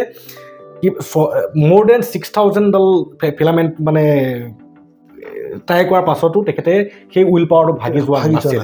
গতিকে অব্যাহত আছিলে তেখেতৰ সেই মানে যাত্ৰা গতিকে আমি আজি লাইটৰ তলত বহিবলৈ সক্ষম হৈছোঁ ঠিক তেনেকৈ বহুত তেনেকুৱা উদাহৰণ আছে হাজাৰ উদাহৰণ আছে আমি কবি দাসলৈ যদি চাওঁ সাহিত্যিক ক্ষেত্ৰত তেতিয়াহ'লে কবি দাসৰ ছেকেণ্ডত তেখেতৰ মুখৰ পৰা যিটোৱে উৎপন্ন হয় সেইটোৱে দোহা হৈ যায় মাটি কাহে কুমাৰ চে টু কে ৰন্ধে মহে একদিন এছো আইগো মে ৰন্ধোগে তই গতিকে ছাৰ এই ফ্লেছ ছিষ্টেমটো মানে তেতিয়াহে সবল হৈ থাকে যেতিয়া এজন মানুহৰ মেমৰি পৰা লোডটো কম দিয়া যায় চাইক'লজিকেল এক্সপেক্টছত কোৱা যায় গতিকে ছাৰ এই ক্ষেত্ৰত আপুনি যিটো কথা ক'লে সেই কথাটোৰ লগত এই বস্তুটো অকণমান ৰিলেটেড কৰিব পাৰি পেলাইহে মই কথাখিনি কৈছোঁ গতিকে ছাৰ আমাৰ ষ্ট্ৰেছ লেভেলৰ কথাও যিহেতু ইতিমধ্যে মই আলোচনা কৰিছোঁ আপুনি বৰ্তমান আমাৰ সমগ্ৰ নগাঁওখনক বা সমগ্ৰ অভিভাৱকসকলকো তেওঁলোকৰ মূল দায়িত্বটো যে সেই শিশুটোৰ বৰ্ণ ইণ্টেলিজেঞ্চটোক সৰুতেই চিনাক্তকৰণ কৰা আচলতে সেইটো মাক দেউতাকৰ প্ৰথম কাম আৰু আমাৰ শিক্ষা ব্যৱস্থাটো যিহেতু অকণ মানে ব্ৰিটিছে বনাই থৈ যোৱা আছিলে গতিকে উপায়বিহীন হৈ পেলাই আমি এই মতেদি শিক্ষা ব্যৱস্থা আমি গৈ আমাৰ মেমৰিটোক আমি নানান কিছুমান ইনফৰ্মেশ্যন দি লোড দি আমাৰ মেমৰিটো মানে অভাৰলোড কৰি পেলাওঁ গতিকে এই ক্ষেত্ৰতে আমি আৰু এটা উদাহৰণ চাব পাৰোঁ ছাৰ মোৰ মনত পৰিছে কাৰণে ক'ব বিচাৰিছোঁ ছাৰ যে স্বামী বিবেকানন্দ ইমানেই এজন ইণ্টেলিজেণ্ট বা ইমানেই ব্ৰিলিয়েণ্ট ব্যক্তি আছিল যে তেওঁ ভাৰতক ৰিপ্ৰেজেণ্ট কৰি পেলাই বিদেশত ভাৰতক ৰিপ্ৰেজেণ্ট কৰিবলৈ ভাষণ দিবলৈ যায় গতিকে সেই ব্যক্তিজনে যেতিয়া স্বামী দয়ানন্দ সৰস্বতীৰ আশ্ৰমত তেখেতক গুৰু হিচাপে লৈছিলে তেতিয়া স্বামী বিবেকানন্দ অন্তিম সময়ত এটা কথা কৈছিলে এজন মানুহক সুধিছিল যে আপুনি ইয়াত থাকিনো কি শান্তি পাইছে তেতিয়া স্বামী বিবেকানন্দই কৈছিল যে মই বিগত যিমান অধ্যয়ন কৰিছিলোঁ যিমান ইনফৰ্মেশ্যন মোৰ দিমাগত দিছিলোঁ সেই বস্তুবিলাক লাহে লাহে যেতিয়া পাহৰি আহি আছোঁ তেতিয়া মই শান্তি অনুভৱ কৰিছোঁ গতিকে ছাৰ এইটো ক্ষেত্ৰত মই আপোনাৰ পৰা জানিব বিচাৰোঁ আপুনি ইমান এটা কৰ্মব্যস্ততাপূৰ্ণ জীৱন আপুনি ৰাতিপুৱা শুৱাৰ পৰা উঠাৰ পৰা আপোনাৰ হোষ্টেলতো আপুনি গোটেই ল'ৰা ছোৱালীখিনিক ইমান ধুনীয়াকৈ মেইনটেইন কৰি পেলাই এখন শৈক্ষিক অনুষ্ঠান এটা উচ্চ মানদণ্ডলৈ নিয়াৰ লগতে ইমানখিনি কৰ্ম দায়িত্ব পালন কৰাৰ পাছত আপুনি এই সময়বিলাকক কেনেকৈ মেইনটেইন কৰিছে আৰু সদায় একেখন হাঁহিমুখ আমি 10 বছৰ 5 বছৰ 15 বছৰ আগত যেতিয়া পঢ়ি আছিলোঁ সেই চেহেৰাটোৰে অধিকাৰী হৈ আছে আজিও সেই সতেজেই হৈ আছে এই বস্তুখিনি আপুনি কেনেকৈ মেইনটেইন কৰিছে আপুনি নিশ্চয় এই টিকটো আছে আপোনাৰ এইটো মই জানো গতিকে এই বস্তুখিনি অকণমান আমাক যদি উজাগৰিত কৰে আমিও ভৱিষ্যতলৈ ষ্ট্ৰেছ ফ্ৰী হৈ পেলাই জীয়াই থাকিবলৈ সুবিধা এটা পাম ষ্ট্ৰেছ চবৰে আছে চবৰে ষ্ট্ৰেছ আছে ষ্ট্ৰেছটো মেনেজ কৰিব জানিব লাগে হয় ছাৰ ষ্ট্ৰেছ মেনেজ কৰাত যদি নিজৰ বিশেষকৈ খংটো কিন্তু বহুত দমাব লাগিব গতিকে খং দমাব লাগিব আৰু বস্তুবোৰ সদায় পজিটিভলি ল'ব লাগিব কেতিয়াবা মই দেখা পাওঁ একেলগে মোৰ বহুতকেইটা সমস্যা চাৰিওফালৰ পৰা আহি ঝুমুৰি কৰি থাকে সেইখিনি সময়ত যদি নিজকে ভাঙি পেলাওঁ তেতিয়াহ'লে কিন্তু মই ষ্ট্ৰেছ মেনেজ কৰিব নোৱাৰিম মই হাৰি যাম গতিকে মই নিজকে হাৰি যাবলৈ দিবলৈ নোখোজোঁ বা আনেও তেনেকৈ হাৰি যাবলৈ দিব খুজিব নালাগে যে ষ্ট্ৰেছটো মেনেজ কৰাৰ ক্ষেত্ৰত মানে খুব কুল হ'ব লাগে তো ব্ৰেইন মানে প্ৰত্যেকটো কথা যেতিয়া মানে আনষ্টেবল হৈ যায় তেতিয়া ব্ৰেইনে ভালকৈ কাম নকৰে ভালকৈ কাম নকৰে গতিকে সদায় যাতে ব্ৰেইনটো ষ্টেবল হৈ থাকে তাৰ কাৰণে কিন্তু অকণমান নিজৰ শাৰীৰিক পৰিশ্ৰম কৰিব লাগে ব্যায়াম কৰে কিছুমানে মেডিটেশ্যন কৰে সেইবিলাক কৰে অৱশ্যে মোৰ সেইখিনি কৰা নহয় তথাপিতো মোৰ কামৰ ব্যস্ততাৰ মাজে মই এনেধৰণেই অলপমান আনন্দ লওঁ বিশেষকৈ মই ছাত্ৰ ছাত্ৰীৰ লগত মোৰ বেলেগ কোনো বন্ধু নাই মোৰ ছাত্ৰ ছাত্ৰী মোৰ বন্ধু মোৰ ছাত্ৰ ছাত্ৰীয়ে চব মই এইখিনিতে ক'বলৈ বিচাৰিছোঁ ছাৰৰ এতিয়াও 10 বছৰ আগত এই মহাবিদ্যালয়ৰ পৰা এই জুনিয়ৰ কলেজৰ পৰা যিসকলে পঢ়ি গৈছিলে আজিৰ পৰা 10 বছৰ আগত তেখেতক চাই পেলাই কৈ দিব যে তেখেতৰ নাম কি আৰু ইতিমধ্যে ছাৰে কিমানখিনি নাম কৈ আছে আপোনালোকে জানে আৰু ছাৰৰ এটা খব আছিলে আমি তেতিয়া আপোনাক ভালকৈ চিনি নাপাওঁ লাভাৰ ব্ৰিজৰ পেনেদি এদিন গৈ আছিলোঁ কিবা এটা কাৰণবশতঃ লগৰ দুটা মানে এইটো দপদপকৈ দৌৰিছে কি হ'ল ভাগ্য ভাল আজি দেখিলে নাই এনেকুৱা হয় এটা সময়ত এনেকুৱাও হৈছিলে মানে মই মানে কি হৈছিলে ৰাস্তা ঘাটে অলপ ল'ৰা ছোৱালীক মানে অকণ ফিজিকেলি এছাল্ট কৰিছিলোঁ এইটো সত্য আছিলে তাৰ কাৰণটো হৈছিলে সময়বোৰ নষ্ট কৰিবলৈ নিদিওঁ মানে মই কাৰণ সময়টো খুব অমূল্য ধন সময়ৰ মূল্য কিন্তু বুজিবই লাগিব এতিয়া তাৰপিছত কি হৈ গ'ল মই যেতিয়া নতুন বজাৰত গৈ খাৰা হওঁ সন্ধিয়া সময়ত বেলেগ কলেজৰ ছাত্ৰ ছাত্ৰীও যদি থাকে ঐ আহিছে এনেকুৱা এটা শব্দ হয় হোৱাৰ লগে লগে চব পলাই পত্ৰম দিয়ে তেনেকুৱা এটা অৱস্থা হৈছিলে নোহোৱা নহয় মানে কি হৈছিলে মই দলঙৰ ওপৰত যদি কোনোবা ৰৈ থাকে অসময়ত যদি মানে নকৰিবলগীয়া কিবা কৰিছে মই ৰাস্তাতে মই ফিজিকেলি অকণমান পানিছমেণ্ট দি দিছিলোঁ আৰু সেইটো কাৰণেই হৈছিলে আৰু এইটো থাকিব লাগে ছাৰ এই বস্তুটো আছিল কাৰণে শিক্ষক আৰু ছাত্ৰৰ মাজত এটা সম্প্ৰীতি এটা আছিলে ভক্তি ভাৱটো আছিলে আৰু যেতিয়াৰ পৰা এইটো নাইকিয়া হ'ল ভক্তিও নাইকিয়া হ'ল আৰু আজি এইটো জল পট যে আমাৰ সমাজখনত সকলোৱে জানে সৰু সৰু ল'ৰা ছোৱালীও ড্ৰাগছমুখী হ'বলৈ ধৰিছে গতিকে ছাৰ এইটো এটা জ্বলন্ত সমস্যা হ'বলৈ গৈ আছে আমাৰ নগাঁও ডিষ্ট্ৰিক্টত বিশেষকৈ আৰু এই ক্ষেত্ৰত মই আমাৰ মাননীয় বিধায়ক ডাঙৰীয়াকো মই প্ৰশ্ন কৰিছিলোঁ যে শুনিবলৈ পাইছোঁ যে পুলিচে নিজৰ ডিউটি যদি ভালকৈ পালন কৰে তেতিয়াহ'লে বেজি চোৱাটো সাৰি যাব নোৱাৰে তেনেস্থলত আমাৰ নগাঁৱত ড্ৰাগছ আহিছে যে সেইটো বেজি চোৱাতকৈ মাৰাত্মক বস্তু কেনেকৈ আহিছে গতিকে ছাৰ এইবিলাক বহুতেই মানে উত্তৰবিহীন টাইপৰ প্ৰশ্ন গতিকে তথাপিও আমাৰ এই শৈক্ষিক অনুষ্ঠানসমূহৰ যিহেতু মুৰব্বী হিচাপে আপুনি আছে গতিকে যিহেতু ড্ৰাগছৰ ভয়াৱহতাটোৱে বৰ্তমান আমাৰ হোষ্টেলত থকা ল'ৰা ছোৱালীসমূহক বা পেইং গেষ্টত থকা ল'ৰা ছোৱালীসমূহক ৰাখিত কৰিব পাৰে মানে চেষ্টা কৰিছে আপুনি আপোনাৰ শিক্ষা অনুষ্ঠানটোক এই মাৰাত্মক ব্যাধিটোৰ পৰা বচাবৰ কাৰণে কি ষ্ট্ৰেটেজি অৱলম্বন কৰিছে মানে কথা হৈছে কেনেকুৱা যে মইতো ক'লো ছাত্ৰ ছাত্ৰীসকল খুব অনুকৰণ হয় ছাৰ সিহঁতে চাই থাকে যে মই এনেকৈ আগতে ভাবিছিলোঁ সৰু থাকোঁতে যেতিয়া কেতিয়াবা মই যেতিয়া অমিতাভ বচ্চনে এডাল চিগাৰেট লৈ যেতিয়া এনেকৈ হেৰি কৰি এক্টিং কৰি থাকে মই ভাবিছিলোঁ যে মই ডাঙৰ হ'লে এনেকৈ চিগাৰেট খাম অফিচৰ পৰা আহিম আগফালে বহিম এনেকৈ চাহ একাপ ল'ম চিগাৰেট খাম মই ভাবিছিলোঁ গতিকে এই যে ভাবিছিলোঁ কিন্তু মই নকৰিলোঁ কিয় নকৰিলোঁ যে মই দেখিলোঁ তাৰ পৰা কি দেখিছোঁ বহুত মোৰ সন্মুখতে বহুত মানুহ মৃত্যুমুখত পৰিছে এনেকুৱা ধৰণৰ বস্তু সেৱন কৰাৰ ফলত গতিকে এই বস্তু যেতিয়া মই শিক্ষক হ'লোঁ তেতিয়া মই দেখিলোঁ যে নহয় এই আকবৰৰ কথাটো আহি গ'ল হয় যে আকবৰৰ ওচৰলৈ যেতিয়া যেনেকৈ কৈছিলে মিঠাই খোৱাৰ ক্ষেত্ৰত বাধা দিয়াৰ ক্ষেত্ৰত যেতিয়া বাধা দিবলৈ বিচাৰিছিলে যেতিয়া আকবৰে নিজে মিঠাইহে বাধা দিছিলে ঠিক তেনেকৈ মানে ময়ো ক্ষেত্ৰত কি কৰিলোঁ যে মই নিজে ঠিক হ'ব লাগিব আৰু মই ঠিক হোৱাই নহয় যে বিদ্যালয়খনত থকা প্ৰত্যেকগৰাকী শিক্ষক শিক্ষয়িত্ৰী ঠিক হ'ব লাগিব এতিয়া মই কোনো ধৰণৰ তেনেকুৱা ধৰণৰ বস্তু সেৱন নকৰোঁ যাৰ কাৰণে ছাত্ৰ ছাত্ৰীয়ে মোৰ পৰা ঋণাত্মকভাৱে অনুপ্ৰাণিত হ'ব পাৰে গতিকে শিক্ষকসকলে সেইটো কিন্তু ত্যাগ কৰিব লাগে সেইকাৰণে মই আকৌ এবাৰ কৈছোঁ যে শিক্ষকসকল ত্যাগৰ প্ৰতীক গতিকে ত্যাগ কৰিব পাৰিব লাগিব গতিকে এইবিলাক বস্তু যেতিয়া নাথাকিব তেতিয়া মানে ছাত্ৰ ছাত্ৰীক বুজাবও লাগিব শ্ৰেণীকোঠাত যে মই ক'লোৱেই এই পাঠদানৰ লগতে এই কথাবিলাকৰ পৰা কিমান ঋণাত্মক হ'ব পাৰে সেই ঋণাত্মক কথাবিলাক কিন্তু ছাত্ৰ ছাত্ৰীক শিকাব লাগিব গতিকে ছাত্ৰ ছাত্ৰীয়ে অনুভৱ কৰিব লাগিব ভিতৰৰ পৰা যাতে কাৰণ এইটো কথা কেতিয়া হ'ব যেতিয়া সম্পৰ্ক যে মোক ছাৰে বেয়া পাব এই কামটো কৰিলে মোক দেউতাই বেয়া পাব এই কামটো কৰিলে মোৰ মায়ে বেয়া পাব এই যিটো সাংঘাতিক এটা ভালপোৱা বান্ধোন সৃষ্টি হ'ব ভালপোৱা মানুহৰ কাৰণে চব কৰিব পাৰে গতিকে সেই তেনেকুৱা এজন যাতে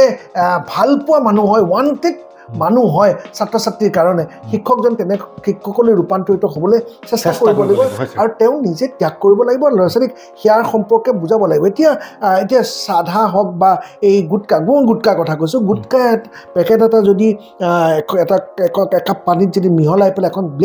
নতুন ব্লেড দি দিয়া যায় এসপ্তাহৰ পিছত ব্লেডখন এনেকৈ ভাঙি যায় ঠনকৈ ভাঙি যাব তাৰমানে ই কিমান মাৰাত্মক এই ব্লেডখনক কেনেকুৱা অৱস্থা কৰিছে আমাৰ ভিতৰৰ শৰীৰটো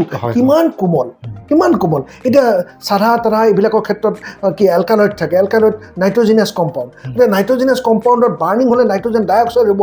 মুখৰ ভিতৰত থকা পানীৰ লগত সি নাইট্ৰিক এচিড হ'ব নাইট্ৰিক এচিড ইয়াত পৰিলে ছাল ছিগি যায় গতিকে যেতিয়া ভিতৰত যাব কিমান কোমল অংশ তাত কিবা কাৰণে যদি ঘাঁ লাগিল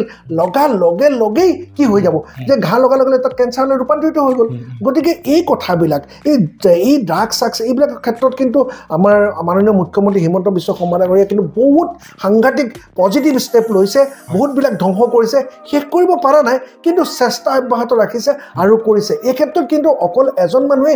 কামটো কৰিব নোৱাৰে সমাজৰ প্ৰত্যেকগৰাকী ব্যক্তি ইয়াত সচেতন হ'ব লাগিব এতিয়া দেউতাকে যদি ঘৰত চিগাৰেট খাই থাকে ল'ৰাটোৱে কাইলৈ খোৱা আৰম্ভ কৰিব গতিকে দেউতাকসকলে বাদ দিব লাগিব শিক্ষকসকলে বাদ দিব লাগিব শ্ৰেণীকোঠাৰ পৰা ওলাই আহি স্কুলৰ আগত থকা সেই ঘুমটি দোকানৰ কাষত গৈ পেলাই চিগাৰেট বহুত শিক্ষকে খায় আজিকালি গুটকাৰ পেকেট ছোৱালীয়ে খায় গতিকে আজিকালি এনেকুৱা এটা পৰিৱেশ হৈছে যে কিবা এটা অনুষ্ঠান হ'লেই স্কুলতে মানে মদ খাব লাগিব তেনেকুৱা কিবা পৰিৱেশ আহি গৈছে সেইটোহে যেন এনভাইৰনমেণ্ট দিব বিয়া এখনত মদ নহ'লে বিয়া নহয় এইবিলাক বস্তু নাইকিয়া হ'ব লাগিব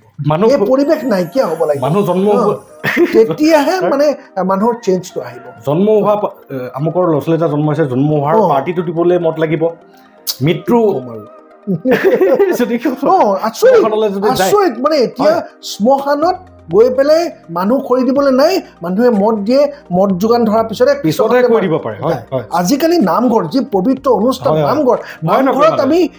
মানে চেণ্ডেল ৰাস্তাতে খুলি যাব লাগে য'ত আমি এনেকুৱা ধৰণৰ এটা ভক্তিভাৱ তাত মানে ভাও লৈ পেলাই ভাৱৰীয়ে মদ খাই ভাৱত প্ৰৱেশ কৰে কেনেকুৱা এটা মানে একদম মানে কিমান তললৈ গৈছে গতিকে এইবোৰ কিন্তু সলনি হ'ব লাগিব গতিকে আগৰ যিটো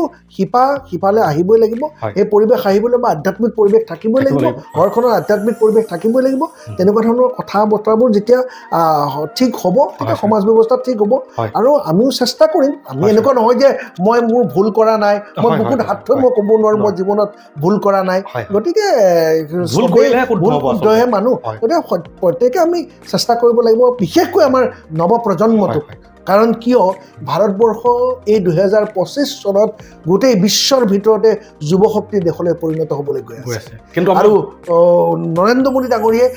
যুৱশক্তিৰ ওপৰত বিশেষভাৱে পদক্ষেপ গ্ৰহণ কৰিছে আৰু গোটেই বিশ্বই ভাৰতবৰ্ষক চাই থাকিব কাৰণ গোটেই বিশ্বৰ ভিতৰত যুৱশক্তিৰ দেশ হ'ব ভাৰত আৰু ভাৰতৰ আৱিষ্কাৰৰ ক্ষেত্ৰতে হওক প্ৰত্যেকখন জগতৰ ক্ষেত্ৰত ভাৰতৰ এটা বিশেষ অৱদান থাকিব গোটেই পৃথিৱীৰ বাবে গতিকে আমাৰ ভাৰতবৰ্ষৰে অসমৰে প্ৰত্যেকজন ব্যক্তিৰ দায়িত্ব আছে যাতে আমাৰ নৱপ্ৰজন্ম যাতে আমি এটা উচ্চমানৰ পৰ্যায়লৈ আমি লৈ যাব পাৰোঁ খুব ধুনীয়া ছাৰ আৰু আমি যদি চাওঁ ভাৰতৰ কাষতে যে থাইলেণ্ডখন আজিৰ পৰা 20-40 বছৰ আগত বহুতে এখন দুখীয়া দেশ আছিলে আৰু সিহঁতৰ যুৱশক্তি ইমানেই সক্ৰিয় আৰু ইমানেই কৰ্মোদ্যমী যে আজি সেই থাইলেণ্ড এছিয়াৰ হাব হ'ল ঠিক তেনেকৈ আমাৰ যদিহে পৃথিৱীৰ ভিতৰত যুৱশক্তি মানে সৰ্ববৃহৎ যুৱশক্তিৰ দেশ হ'বলৈ যায়, কিন্তু আজিৰ যুৱশক্তিয়ে যদিহে ৰিলছৰ জামানাত মোবাইলত মগন হৈ থাকে, তেতিয়াহ'লে সেই যুৱশক্তিয়ে নিজকে কেতিয়াও ক্ৰিয়েটিভিটিলৈ লৈ যাব নোৱাৰে। গতিকে ছাৰ, মোবাইল ফোনে যে আমাৰ সমাজৰ এটা বৰ বেয়া ইম্পেক্ট বা বৰ বেয়া এটা শ্ৰেণীৰৰ সৃষ্টি কৰিছে, তাৰ বাবে আপুনি আপোনাৰ বিদ্যালয়খনত যিসকল ষ্টুডেণ্টে পঢ়ে তেওঁলোকক এই মোবাইল নামৰ ড্ৰাগছতকৈও ভয়াৱহ এই ব্যাধিটোৰ পৰা বচাবৰ কাৰণে চেষ্টা অব্যাহত ৰাখিছোঁ। মই প্ৰথমতে কৈছিলোঁ যে আমাৰ বিদ্যালয়ত মোবাইল বন্ধ, টিউশ্যন বন্ধ আৰু প্ৰাইম ফেক্টৰ আছিল। গতিকে মোবাইলটোত কি হয়, মোবাইলটোত ধনাত্মক যথেষ্ট পাৰ্ট আছে যদিও তাত বহুত ঋণাত্মক আছে, কাৰণ বয়সৰ লগে লগে কিছু কথা থাকে। এতিয়া মোবাইলে একচুৱেলি এতিয়া এটা ৰাষ্ট্ৰীয় সংস্থা এটাই জৰীপ কৰিছিল, আজি কেইদিনমান আগত প্ৰকাশ কৰিছে, জৰীপ কৰি পেলাই অসমৰ ওপৰত জৰীপ কৰিছিল। তাত লিখিছে যে ৭৭% ছাত্ৰ ছাত্ৰীয়ে মোবাইল ব্যৱহাৰ কৰে কেৱল মাত্ৰ ছ'চিয়েল মিডিয়াৰ কাৰণে, আৰু মাত্ৰ 14.2% ছাত্ৰ ছাত্ৰীয়ে কেৱল মাত্ৰ পঢ়াত ব্যৱহাৰ কৰে। তেতিয়াহ'লে মোবাইলে ধনাত্মক দি আছে নে ঋণাত্মক দি আছে? যদি মোবাইলে ধনাত্মকে দিলেহেঁতেন, অষ্ট্ৰেলিয়াৰ সদনত বিল পাছ হৈছে যে মোবাইল 16 বছৰলৈকে ছাত্ৰ ছাত্ৰীয়ে কোনো মোবাইলত ছ'চিয়েল মিডিয়াত থাকিব নোৱাৰিব, একাউণ্ট খুলিব নোৱাৰিব, টোটেলি বেন কৰা হৈছে। গ্ৰেট ব্ৰিটেইনত যোৱা বছৰ বেন কৰিছে। কিয় বেন কৰিছে? ইমান উন্নত দেশৰ মানে কিয় বেন কৰিছে? যদি ছাত্ৰ ছাত্ৰীসকলক আচলতে কথাটো কি হয় যে মোবাইলত ইনফৰমেশ্যন আছে,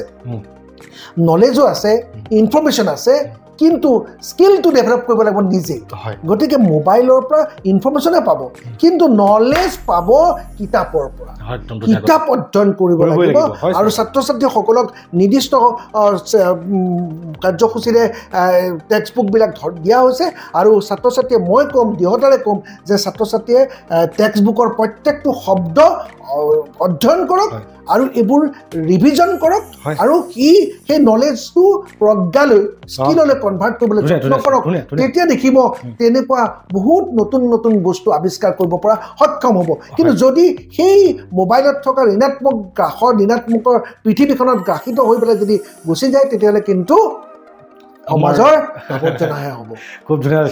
ধুনীয়া ছাৰ। কি ক'ম যে আমাৰ শিকিবলগীয়া কিমান কথা আছে। চাওক যে য'ত টেকন'লজি উদ্ভৱ হয়, সেই দেশতে টেকন'লজিক নৱপ্ৰজন্মক চলাবৰ কাৰণে বেন কৰি থৈ দিছে। কিন্তু আমাৰ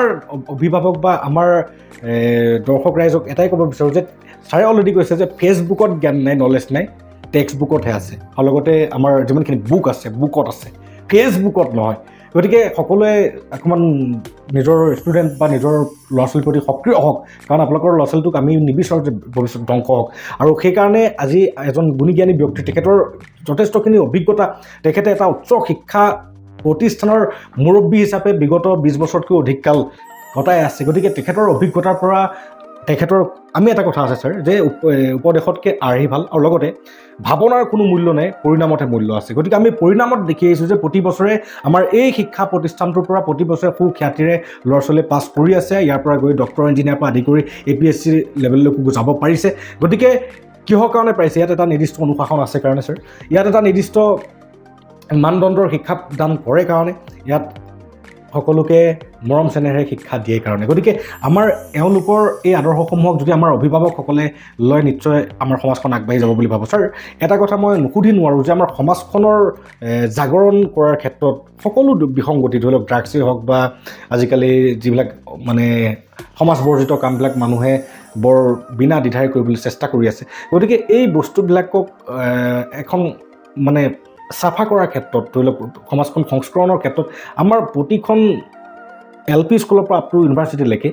সকলো শিক্ষক দায়বদ্ধ বুলি মোৰ এটা অনুভৱ হয়। কিন্তু আমাৰ সমাজখনে আজি শিক্ষকসকলক সেই প্ৰাধান্যতাটো নিদিয়ে। শিক্ষক এজনকো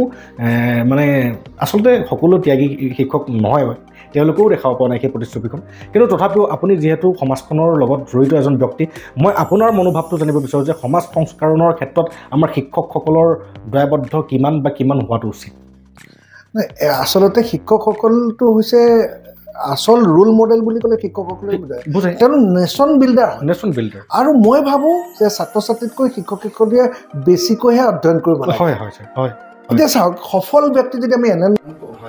মাৰ্কছে 1 ঘণ্টা কৰিব পাৰে, বহুত কিতাপ পঢ়ে তেওঁ, আৰু সফল ব্যক্তিবিলাক সকলোৱে কিতাপ পঢ়ে বিল গেটছে পঢ়ে কিতাপ পঢ়ে গতিকে এই কিতাপ পঢ়াৰ পৰা তাৰ যিটো জ্ঞান পাব সেই জ্ঞানটো কিন্তু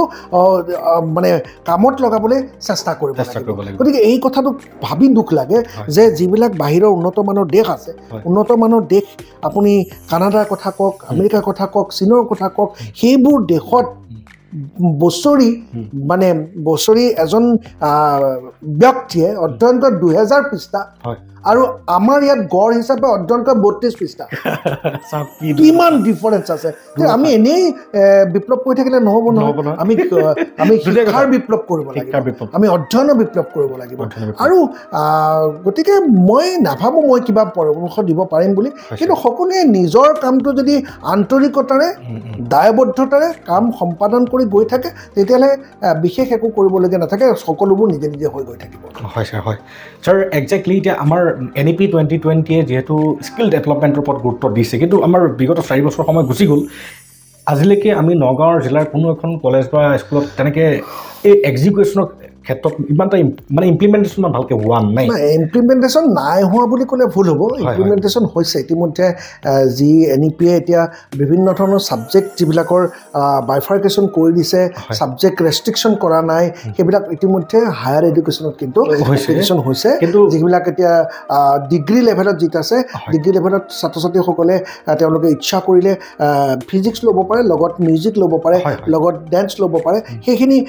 ফ্ৰী কৰিছে এতিয়া পৰ্যায়ক্ৰমে লাহে লাহে হৈ আহিছে অৱশ্যে বাহিৰৰ দেশৰ লগত যিটো হাৰত হ'ব লাগিছিল সেই হাৰত হোৱা নাই কাৰণ ইয়াত ইনফ্ৰাষ্ট্ৰাকচাৰৰ প্ৰব্লেম আছে পৰিৱেশৰ প্ৰব্লেম আছে যিমান মানে ছাবজেক্ট দিয়া হৈছে সেই ছাবজেক্টৰ শিক্ষকৰ অভাৱ আছে বা সেই স্কুলবিলাকতো এতিয়া এই যিবিলাক পাঠদান কৰিবলৈ যিবিলাক শিক্ষক লাগে বহু চৰকাৰী বিদ্যালয়ত এতিয়া LP স্কুলত 200-150 ল'ৰা ছোৱালীক এজনী শিক্ষকৰে চলি আছে আৰু এটা দুখৰ বিষয় আজি প্ৰায় 4 বছৰত 8000 চৰকাৰী বিদ্যালয় বন্ধ হ'ব লগা এটা অৱস্থাত আহিছে এই কথাটো কিন্তু খুব এটা সাংঘাতিক পৰিতাপৰ বিষয় হৈছে গতিকে এই ধৰণে চেষ্টা কৰিব লাগিব যাতে খুব ভালকৈ সমাজ ব্যৱস্থাখন চলাই লৈ যোৱাৰ ক্ষেত্ৰত প্ৰত্যেকেই অকল শিক্ষকে যে কৰিব সেইটো নহয় পিতৃ মাতৃৰ দায়িত্ব আছে ছাত্ৰ ছাত্ৰীসকলৰ দায়িত্ব আছে সকলোৰে এক নিৰ্দিষ্ট দায়িত্ব আছে সেই দায়িত্ব সহকাৰে সকলোৱে আগবাঢ়ি যাব লাগিব হয় ছাৰ খুব ধুনীয়া আৰু ছাৰ আপোনাৰ আজি এই এপিছডটোৰ দ্বাৰা বহুতেই অনুপ্ৰাণিত হৈছোঁ অন্তিম সময়ত এটা কথা নাজানিলে দৰ্শকেও ভাল নাপাব যে আমাৰ ছাৰৰ ভৱিষ্যত পৰিকল্পনা কি মই মোৰ ববিয়াকে আপোনাক যদি সুধিব বিচাৰোঁ যে আমাৰ এই ছিনিয়ৰ ছেকেণ্ডেৰী স্কুলখন ভৱিষ্যতলৈ কেতিয়াবা আমি কলেজ পৰ্যায়ত দেখাৰ এটা সৌভাগ্য হ'বনে বাৰু সেইটো উত্তৰ দিবলৈ খুব টান কাৰণ মই স্কুলখন যেতিয়া আৰম্ভ কৰিছিলোঁ 2005 চনত তেতিয়া ভাবিছিলোঁ কেইজনমান ছাত্ৰ ছাত্ৰী লৈ কেইজনমান শিক্ষক শিক্ষয়িত্ৰী লৈ যেনে তেনে জীৱন জীৱিকা নিৰ্বাহ কৰি পেলাই গুচি যাম পৃথিৱীৰ পৰা তেনেকৈয়ে ভাবিছিলোঁ কিন্তু এতিয়াতো এটা খুব কম পৰিসৰৰ ভিতৰত এতিয়া প্ৰায় 2200 ল'ৰা ছোৱালী ইয়াত পঢ়া শুনা কৰি আছে গতিকে মোৰ এটা লক্ষ্য আৰু উদ্দেশ্য আছে কাৰণ মই প্ৰি প্ৰাইমেৰীৰ পৰা আৰম্ভ কৰিব খুজিম মই লাহে লাহে এইবোৰ আৰম্ভ কৰিম ইতিমধ্যে তাৰ কাৰণে ব্যৱস্থা কৰি আছোঁ লাহে লাহে যে যাতে প্ৰি প্ৰাইমেৰীৰ পৰা কৰিম প্ৰথমতে তাৰ পাছত যদি হয় তেতিয়া কলেজ পৰ্যায়লৈ বহুতে পৰামৰ্শ দিছে কিন্তু তাতকৈও মই এতিয়া বিচাৰিছোঁ ভকেশ্যনেল যদি ছাবজেক্ট খুলি পেলাই ছাত্ৰ ছাত্ৰীসকলক আচলতে আমাৰ বহুত এতিয়া আপুনি চাব যে এই যে এডভাৰটাইজমেণ্ট ওলাইছে 3rd grade 4th গ্ৰেডত 3rd গ্ৰেডত BSc BA 4th তালৈকে এপ্লাই কৰিছে 3rd গ্ৰেড মাষ্টাৰ ডিগ্ৰী বহুত ল'ৰা ছোৱালী সোমাই গৈছে কিন্তু এইটো এটা ক্ষেত্ৰত কিন্তু কৰ্ম সংস্থাপন পাইছে কিন্তু আমাৰ সম্পদৰ কিন্তু কিছু অপচয় হৈছে এতিয়া যাতে সিমানখিনি আপোনাৰ PhD হোল্ডাৰ এজনেতো 3rd গ্ৰেডত চাকৰি কৰাৰ কোনো দৰকাৰ নাই হয় নে নহয় গতিকে 3rd গ্ৰেডৰ কাৰণে যিমানখিনি পঢ়িলে হয় তেনেকুৱা ধৰণে প্ৰফেচনেল ডেভেলপমেণ্ট কৰিম বুলি মই এটা আশা পুহি ৰাখিছোঁ আৰু ভৱিষ্যতে চাওঁ চেষ্টা কৰোঁ কি হয় আমাৰ শুভকামনা সদায় আছে আৰু আমাৰ ফালৰ পৰা শুভেচ্ছাও আছে আপোনাৰ আজিলৈকে যিমানখিনি সপোন পূৰণ হৈছে আৰু দ্ৰুত গতিত আগবাঢ়ি পেলাই আমাৰ বৰ্তমান আমাৰ ৰামানুজন ছিনিয়ৰ ছেকেণ্ডেৰী স্কুলখন যেনেকৈ আমাৰ এণ্টায়াৰ নৰ্থ ইষ্টত এখন এডুকেশ্যনেল হাব বুলি মানুহে কোনোৱে মত পোষণ কৰে গতিকে আমি বিচাৰোঁ যে এইখন আৰু ওপৰলৈ যাওক ধন্যবাদ আৰু লগতে আপোনালোকক অনুপ্ৰাণিত হৈ পেলাই আমাৰ নিকটৱৰ্তী যিসমূহ এনেকুৱাই শিক্ষা প্ৰতিষ্ঠান আছে তেওঁলোকো আগবাঢ়ি যাওক সকলোৱে হাতে হাতে ধৰি পেলাই যাতে আমি নগাঁওখনক আমাৰ অসমৰ ভিতৰত মই নকওঁ যে গোটেই ইণ্ডিয়াৰ ভিতৰত অসমৰ ভিতৰতো যদি এখন জাকত জিলিকা মানে জিলালৈ ৰূপান্তৰিত কৰিব পৰা যায় তেন্তে হ'লে আমাৰ বাবে গৌৰৱৰ বিষয় হ'ব নিশ্চয় এইটো চেষ্টা কৰি আছো আৰু আমাৰ মাননীয় মুখ্যমন্ত্ৰী হিমন্ত বিশ্ব শৰ্মা ডাঙৰীয়াই যেনেকৈ অসমক ভাৰতৰ ভিতৰত অন্তত অন্য নহ'লেও 5 নম্বৰ স্থানত ৰাখিবলৈ চেষ্টা কৰি আছে সেই ক্ষেত্ৰত কিন্তু শিক্ষাৰ দিশত বিশেষকৈ এখন দেশ যিমানেই সমৃদ্ধিশালী নহওক কিয় এখন দেশৰ যদি শিক্ষা ব্যৱস্থা উন্নত মানৰ নহয় তেতিয়াহ'লে কেতিয়াও উন্নত দেশৰ সৈতে সমানে ফেৰ মাৰিব নোৱাৰে গতিকে শিক্ষাৰ ক্ষেত্ৰত আমি চেষ্টা কৰিম যাতে হিমন্ত বিশ্ব শৰ্মা ডাঙৰীয়াই যেনেকৈ আশা কৰিছে সেই আশাৰ সপোন পূৰণ কৰিবৰ কাৰণে আগবঢ়াই নিবলৈ কিছু আমি যত্ন কৰিব বুলি ভাবোঁ আৰু যত্ন কৰি থাকিম ছাৰ এই ক্ষেত্ৰতে এই ইমপ্লিমেণ্টেশ্যনৰ কথাটো যিহেতু আছিলে মই এই কথাটো আপোনাক ক্লিয়াৰিফাই হ'ব বিচাৰোঁ যে চাওক আজি আমি সৰ্বসাধাৰণ আমি শিক্ষক নহয় আমি জাষ্ট দেখোঁ মানুহৰ পৰা শুনো বা নিজৰ এটা যিটো ফিল আছে সেই ফিলটোৰ দ্বাৰাহে আমি অনুভৱ কৰোঁ যে যিহেতু NEP 2020খন ইমপ্লিমেণ্টেশ্যন যদি ভালকৈ হয় বা এক্সিকিউশ্যন ভালকৈ হয় তেতিয়াহ'লে আমাৰ শিক্ষা ব্যৱস্থাৰ আমূল পৰিৱৰ্তন সাধন হ'ব কিন্তু চেলেঞ্জেছো বহুত আছে গতিকে আজি এই চেলেঞ্জেছসমূহ দূৰীকৰণৰ ক্ষেত্ৰত আপোনালোক যিহেতু এখন মানে আপোনালোকৰ দায়িত্ব আছে মই ভাবোঁ কাৰণ আপোনালোকৰ শিক্ষা জগতৰ অভিজ্ঞতা আপোনালোকৰ মানে ভৰি নখৰ সমানো আমাৰ সেইখিনি অভিজ্ঞতা নাই গতিকে ছাৰ আপোনালোকে কি এই বাধাসমূহক দূৰীকৰণ কৰাৰ ক্ষেত্ৰত ধৰি লওক আমাৰ গুৱাহাটী ইউনিভাৰ্চিটিৰ ভাইচ চেঞ্চেলৰ ননীগোপাল গোস্বামী ছাৰ তেওঁলোকৰ লগত বা কিবা আপোনালোকে এনেকুৱা চিন্তা চৰ্চা কৰিছে নেকি যে আচলতে NEPৰ ওপৰত বহুতবিলাক এইবিলাক আলোচনা চক্ৰ হৈছে মই নিজেও অংশগ্ৰহণ কৰিছোঁ আমাৰ আছাম হায়াৰ ছেকেণ্ডেৰী এডুকেশ্যন কাউন্সিলেও ব্যৱস্থা কৰিছে আৰু মানে চৰকাৰেও বহুতখিনি ট্ৰেইনিং দিছে আৰু আমি চেষ্টা কৰি আছোঁ ডেভেলপ কৰিবৰ কাৰণে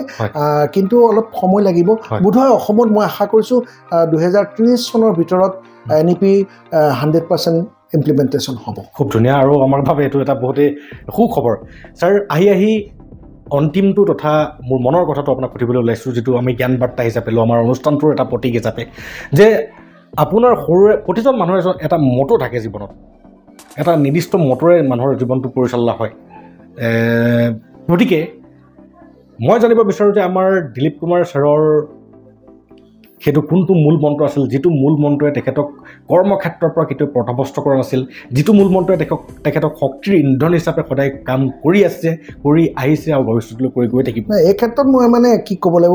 মোৰ দেউতাৰ আশীৰ্বাদ আছে মোৰ মাৰ এতিয়াও জীয়াই আছে মাৰ মোৰ আশীৰ্বাদ আছে লগতে কিন্তু বিশেষকৈ মই ক'ব লাগিব মোৰ আটাইতকৈ সমালোচনা কৰা মানুহগৰাকী হৈছে মোৰ নিজৰ পত্নী